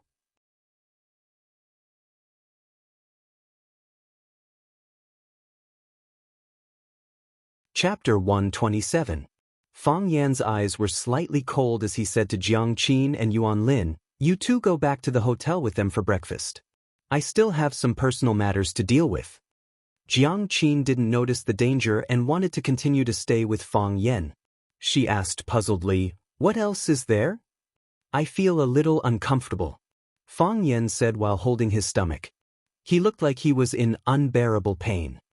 "Hateful," Jiang Qin said coquettishly. "How did the Grandmaster of a generation become an unlucky guy with diarrhea in the blink of an eye? Can you maintain a beautiful and lofty image in other people's hearts for a longer time?" Of course, in Jiang Qin's view, the current Fang Yan was also very beautiful and lofty. Wasn't reality another kind of beautiful and lofty? Jiang Qin pointed to the front and said, "I saw a toilet at the corner over there. You go there quickly. If you come back late, there won't be anything to eat. You guys eat first. Don't wait for me," Fang Yan said with a smile. Jiang Qin and Wang Lin looked at Fang Yan and laughed as they chased after the 9th class. After a short period of time, they were already very familiar with Fang Yan's students. Even if they weren't familiar, the boys were very attentive to these two little Lolas. The girls also thought they were beautiful and cute. In addition, they were outgoing and sweet talkers, so it was easy for them to get along with the similarly young 9th class students. When all the students left, the people on the gorge were almost gone. Fang Yan walked toward the slope of the mountain and stood at the bottom of the slope. He looked up at the long-haired man sitting on the big rock and said, Drinking liquor and watching the sun. It's really carefree and comfortable. The long-haired man raised his head and drank a mouthful of liquor. His throat was trembling. Perhaps it was because he drank too fast or because the liquor was too spicy, but his face suddenly turned red. Poochie. He spat out a mouthful of hot knife in his mouth and wiped the corner of his mouth with his dirty gray sleeve. He looked quite miserable. Fang Yen laughed and pointed at the long-haired man, saying, "You're at most half a kilogram." Why did he have to imitate that old drunkard and pretend to be a drunkard? Listen to my suggestion, find an image designer to help you redesign your image. The vicissitudes of life and despair are not suitable for you. The long-haired man said angrily, "He used to be my idol. It was still the same now. It's not like I'm going to choke every time I drink so much. Besides, I'm not here to compete with you in drinking." "Then what are you doing here?" "Murder." Kill you? But I was entrusted by someone. You haven't cut your hair for a long time. 2 years, 4 months, and 27 days. Since the day I lost to you, I've been ignoring you. Have you never washed your clothes? I changed it and washed it. I washed it and wore it again. The long-haired man was a little embarrassed. It was as if he had done something wrong to Fang Yen. Fang Yen glared and scolded, "Bailey Lu, you liar. You didn't keep your promise. What was the agreement during the game? In this game, no matter who is the loser, before he defeats his opponent again, he can't cut his hair or wash his clothes. Did you do that?" "What can I do?" Bailey Lu retorted with a red face and neck. "What can I do? I can cut my hair, but I don't wash my clothes. They're all rotten. I can smell the stench from 100 miles away. My father is guarding the door with a long spear and won't let me in. What can I do? Can I still wear those clothes? That's something you have to solve. What does it have to do with me? You secretly washed the clothes. That's cheating." "I cheated, but I told you frankly. But if it were you, would you be able to do it? You also know how to act shamelessly." "You're framing me." Fang Yen waved his arms and said, "I have nothing to do with your sister, but you said that if there was a chance, I would peep at her bathing. But did I do such a thing? Did I want to do such a thing? I never did. You dare to bully my sister?" Bailey Lu suddenly jumped up from the big rock and said, "Let's fight again today to avenge the defeat of 2 years, 4 months, and 27 days. Fang Yen, on the top of Xianxia Mountain, will fight to the death." Fang Yen shook his head and sighed, saying, "Today is not the right time to fight to the death. Let's fight another day." "Why not? If we didn't talk so much nonsense at the beginning and fought to the death, it would be exciting and pleasing to the eye. We would show the demeanor of a master. Now you deliberately teased me by talking so much nonsense, which suddenly destroyed the tense atmosphere. Would Shimen Chueshue and Yi Guqing talk so much nonsense before the fight?" Bailey Lu thought for a while and said, "No." "Would Dongfang Booby talk so much nonsense before the fight with Runwushing?" Bailey Lu thought again and said, "No." "Who would talk so much nonsense before the fight?" "Who would?" "Hooligans and aunties from the vegetable market." "Are you willing to fight like hooligans and aunties from the vegetable market?" "No." "Then let's go back." Fang Yen waved his hand and said, "Pick a good day next time and we'll fight to the death." Bailey Lu refused and said, "I'm not leaving. Since I'm here, I can't just leave like this. I promised someone that I would kill you. If I leave, you'll definitely brag to others that you defeated a strong enemy with just a few words, that you didn't need to use your hands to fight, and that you'll make a fool of yourself by using your hands. Others will call me a coward. I won't fall for your trick. Am I that kind of person?" Fang Yen was hopping mad. "You are that kind of person." Bailey Lu's face was full of disdain. "I challenged you for the first time when I was 17 years old. You said you weren't feeling well today and asked me to come back 3 days later. I just walked out of your house and you let people spread the news that I was defeated by you in one move and had to flee. It's not the first time you've done this kind of thing." Fang Yan's face was full of awkwardness and said, "It's a misunderstanding. That incident was a misunderstanding. Those bastards asked me if I had a chance of winning against you, and I said I could defeat the enemy in one move. In the end, those guys went out and bragged. How can I casually joke around with my reputation? I don't care. You must fight with me today, Bailey Lu said stubbornly. Fang Yen hesitated for a while, then gritted his teeth and said, Fine. Then I'll casually beat you up. Let me say this first, today is not the day to fight to the death. Before Fang Yan's voice faded, a huge gourd had already flown towards where he was standing. The mountains collapsed and the earth cracked. It felt like the whole earth was shaking.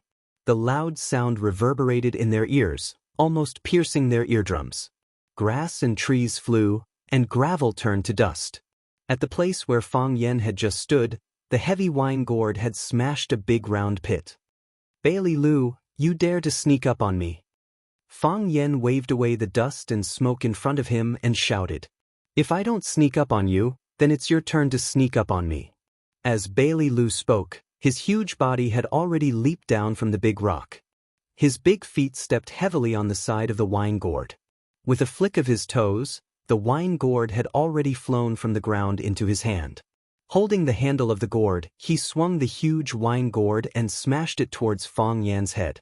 The people of the Bailey family were born with great strength. This half-solid copper gourd that weighed 108 kilograms was like a toy in his hands. Whoosh whoosh, the wind howled wildly, carrying with it the power to destroy heaven and earth. With that blow just now, Fang Yen had already seen the power of this copper gourd. It could smash rocks and create a big pit on the hard concrete floor. How could flesh and blood resist it? Of course, Fang Yen would not fight it head-on. Fighting head-on would be a problem with his brain. However, blindly dodging was not an option. Bailey Lu's strength was unparalleled, and he could not use it up in a short while. If he allowed his attacks to form a momentum, then Fang Yen could only be placed in his momentum and be controlled by him in a passive state. Fang Yen needed to seize the momentum, and he needed to counterattack. Both his feet were on the ground, and his body was in a wobbly tumbling state. Boom! The wine gourd was getting closer and closer, and the strong wind was blowing. Fang Yan's face was burning with pain. This was the result of being cut by the wind blade. It arrived in an instant. Fang Yan moved. His body leaned back, and both his feet were like nails that were rooted to the ground, not moving an inch. Whoosh! The wine gourd was swung over his upper body. Bailey Lu laughed out loud, and then took back the wine gourd in his hand. He raised it high, and smashed it down towards the top of Fang Yan's head. Whoosh! Fang Yan's body only moved slightly to the side, and once again avoided the wine gourd's attack. Whoosh! This time, it was a direct attack from the side, and the position of the attack was also in the middle of the body, which was not easy to avoid, the chest. Whoosh! The fourth attack failed. Whoosh! The fifth attack missed again. Whoosh, whoosh, whoosh. Fang Yan stretched out his hand. His slender right hand reached out towards the wine gourd. As if it had no bones, it stuck to the belly of the wine gourd. Tai Chi was a circle. The wine gourd was a circle. Tai Chi was the wine gourd, and the wine gourd was Tai Chi. Bailey Lu used all his strength, and he moved with little effort. Bailey Lu smashed with great force, and he swung the willow with the wind. He held a circle with one hand, and drew a circle with the other. He formed a circle with one hand. As he drew, the wine gourd was already out of Bailey Lu's control, and became a sharp weapon in Fang Yan's hand.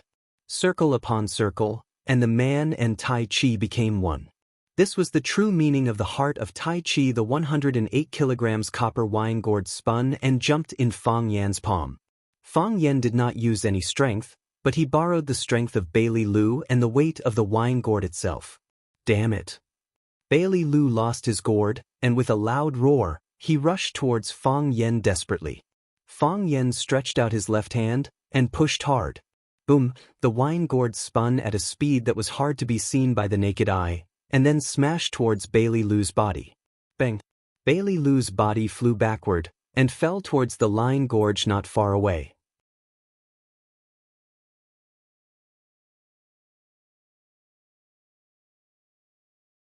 Chapter 128.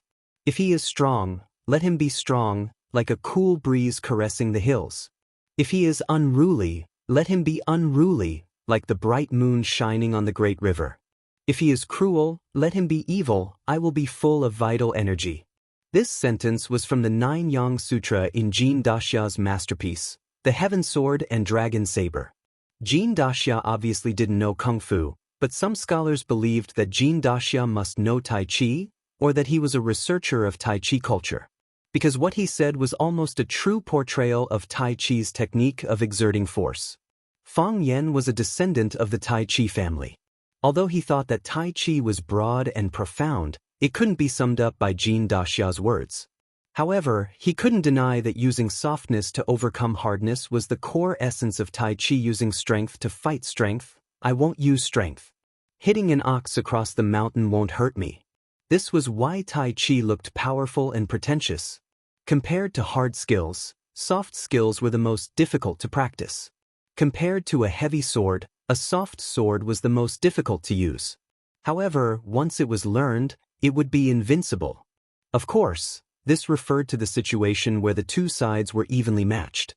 If the opponent's strength was higher, no matter how soft your soft skills were, you would be punched into pieces by the opponent. How could you have a chance to win?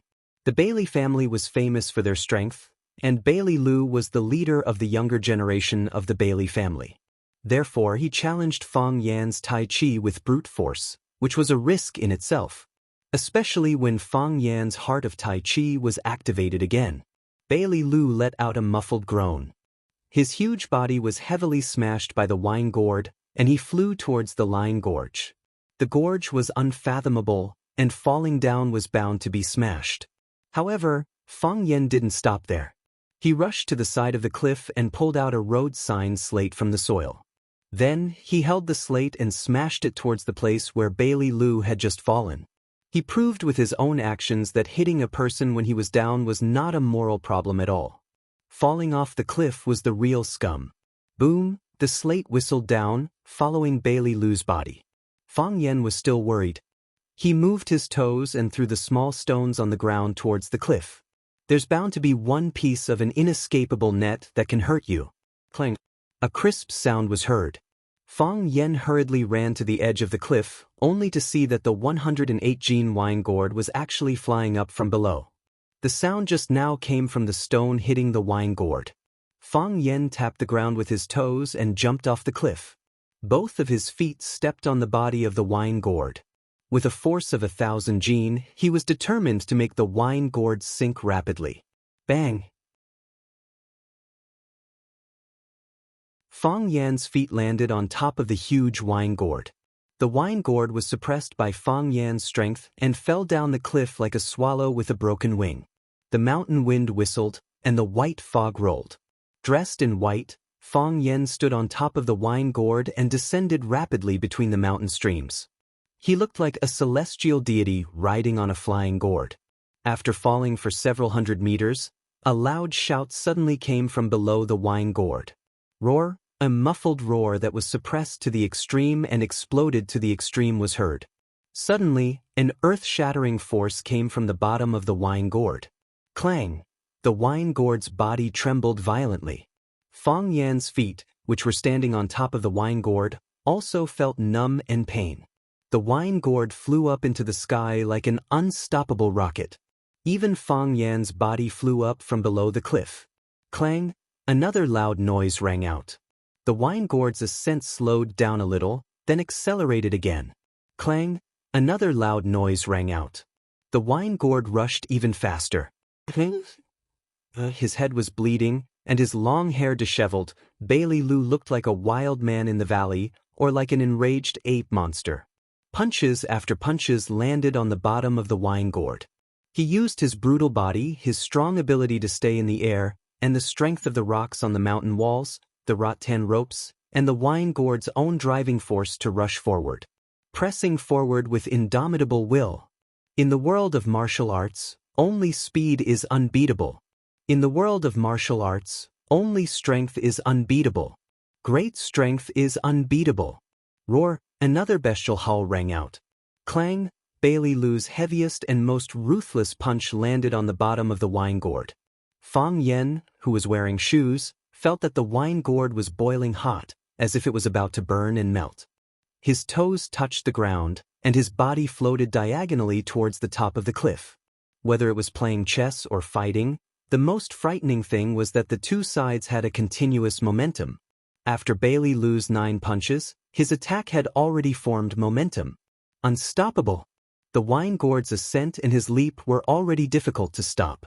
All Fang Yan could do was to wait for his overlord's return at the top of the wide line gorge.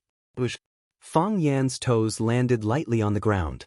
In a place that was hard to see with the naked eye, the stones that his feet stepped on turned into ashes, and the weeds turned yellow and withered into mud. The soles of his feet were emitting light smoke, as if his shoes were about to burn. It was not the shoes that were emitting smoke, but Fang Yan's feet that were emitting smoke. If he had not used the power of Taiji to resist, he would have been killed by Bailey Lu's defying God fist when he was standing on top of the wine gourd. Taiji could borrow strength to fight, and so could the defying God fist. As long as you practiced any kind of martial arts to the extreme, you could achieve the same result by different means. The Bailey family's divine fist was good at attack, while the Fang family's Taiji was good at defense. This was also the reason why the Bailey family repeatedly challenged the Fang family. When the world's sharpest spear met the world's strongest shield, what would the result be? This was the answer that everyone wanted to know. The Bailey family also wanted to prove to the outside world that attack was the best defense. Bang!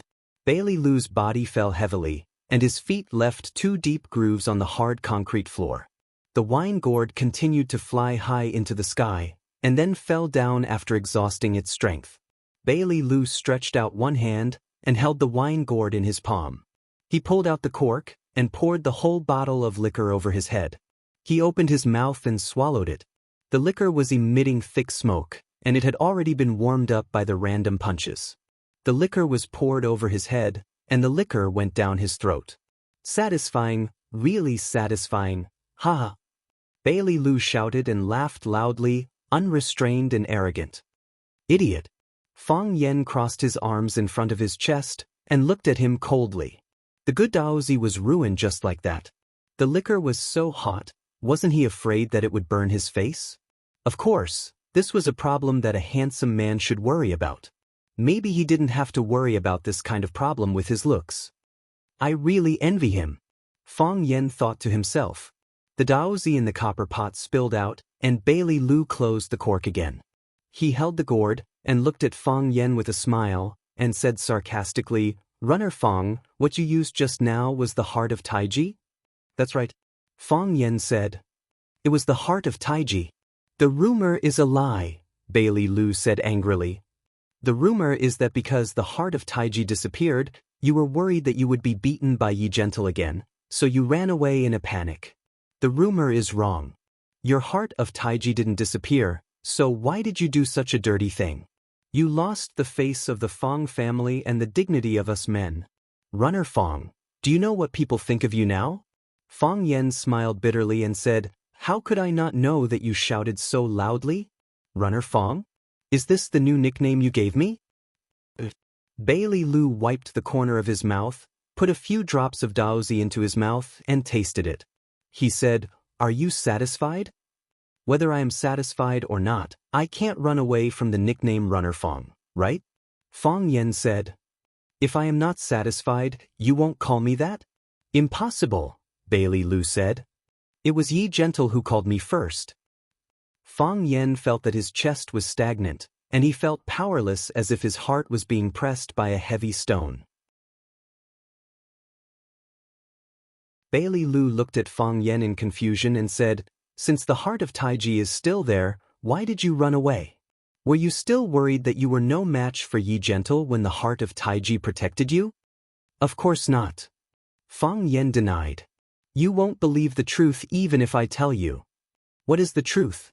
"To tell you the truth." Fang Yan glanced around vigilantly and said in a low voice, "I have been competing with Yi Gentle for so many years, and I am used to being beaten by her every year. But this year has been my best year ever. I know that if we compete again, I will definitely knock her down and defeat her. I don't know why, but I am not used to the thought of knocking her down. I think she must be very uncomfortable in her heart. She is such a proud woman, and she wins every year. She must be very disappointed when she suddenly loses, right? You don't want her to get hurt? You don't want her to be disappointed? Not at all. This is love, Bailey Lu said with absolute certainty. I knew many years ago that you would have such a day sooner or later. What day? Fang Yan widened his eyes. You mean, Yi Gentle and I are in love? Yes. Bailey Lu nodded seriously. Enemies, enemies. How can you be a family without hatred? You have been fighting for so many years, and it is natural that you like each other. Let me tell you, I knew you would have such a day when I was 18 years old.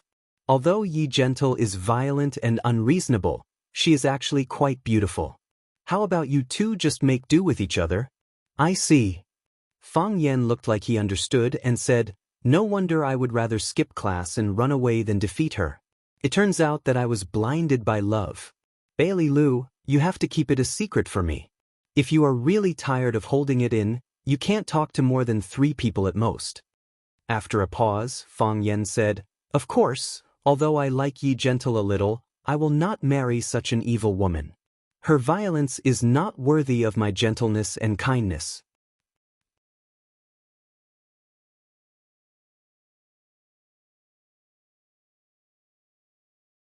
Chapter 129.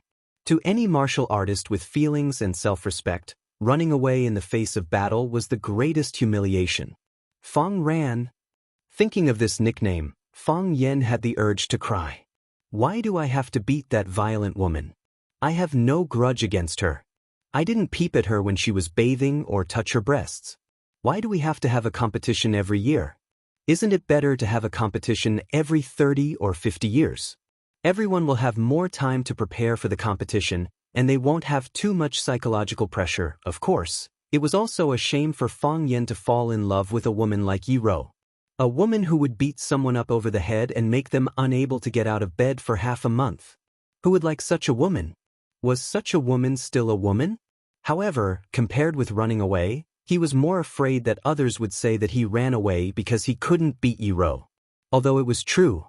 Thus, he found a ridiculous and dignified reason for his departure. Because he liked Yi Ro and didn't want her to be hurt. He didn't want to beat her down and make her feel disappointed and regretful. Running away when you can't beat someone is a coward. If he labeled his escape as love, then Fang Yan would be a man of love and righteousness. Fang Yan secretly gave himself hundreds of likes in his heart. He felt that he was so smart. Bailey Lu stared at Fang Yan, dumbfounded. He thought to himself, how could he say such shameless words? However, thinking of his usual style of dealing with things, he felt that it was reasonable for him to do such a thing. She won't like you, Bailey Lu said. What? Yi Ro won't like you. People were like this. You could dislike a person, but you wanted everyone in the world to like you. This was especially true for many goddesses. They never thought of marrying a spare tire, but if the spare tire married another woman, the goddesses would still feel a little disappointed and angry. That was the mentality of Fang Ran. He never thought of being with Yi Ro. Thinking of this possibility, he would have nightmares at night. However, he was still angry when he heard Bailey Lu said that Yi Ro wouldn't like him. Why won't she like me? Why wouldn't she like me? Yi Ro said that her man must do 3 things. First, a man of indomitable spirit. Second, a true gentleman who keeps his word. Third, you can beat her. How am I not indomitable? Fang Yan said. How am I not a true gentleman who keeps his promises? How could I lose to her? I just haven't hit her yet. Bailey Lu's eyes became contemptuous and he said, I don't think you can fulfill any of these 3 requests, can you? Fang Yan looked at Bailey Lu with a murderous look and said, I suddenly felt something. Do you like the feeling of Yi Ro? I feel like I won't rest until you're dead, Fang Yan said viciously. Some people don't know how to respect you unless you beat them up. Bailey Lu laughed. Before I was asked to kill you, I was worried that your Taiji heart would disappear, and I would have an unfair advantage. Since your Taiji heart is back in the fight just now, let's have a good fight. I won't rest until you're dead. I'm just saying. Before Fang Yan finished his sentence, Bailey Lu had already run toward him with the wine gourd that weighed more than 50 kilograms in one hand. Before he arrived, the fat gourd's belly had already smashed toward him. Boom, the strong wind whistled like a tiger's roar. Fang Yan stepped back and chose to avoid the first blow. Fang Yan stepped back, but Bailey Lu rushed forward faster and faster. The wine gourd in his hand was ready to be fired, and it kept threatening and pressuring Fang Yan. Bang! Fang Yan's body hit the stone mountain behind him. There was no way to retreat. It was extremely dangerous. Bang! The copper gourd smashed on the stone wall where Fang Yan was without any pause. Crack, crack, gravel kept falling, and a long and thick crack appeared on the huge stone mountain. The cracks continued to extend, and countless fine cracks appeared in the stone. However, Fang Yan had disappeared. Bailey Lu didn't hesitate. He held the copper gourd in one hand and made a 90-degree hook with the other. Bang! Fang Yan's palm collided with Bailey Lu's punch, making a heavy sound. Fang Yan's clothes and hair were stained with dust, and there were several cuts on his face from the stones. He looked a little embarrassed. However, he magically appeared behind Bailey Lu. A palm lightly patted toward Bailey Lu's back, and it collided with Bailey Lu's punch. All these actions happened in an instant. In other words, Fang Yan flashed behind Bailey Lu and counterattacked with his palm, and Bailey Lu immediately blocked with his fist after his attack missed.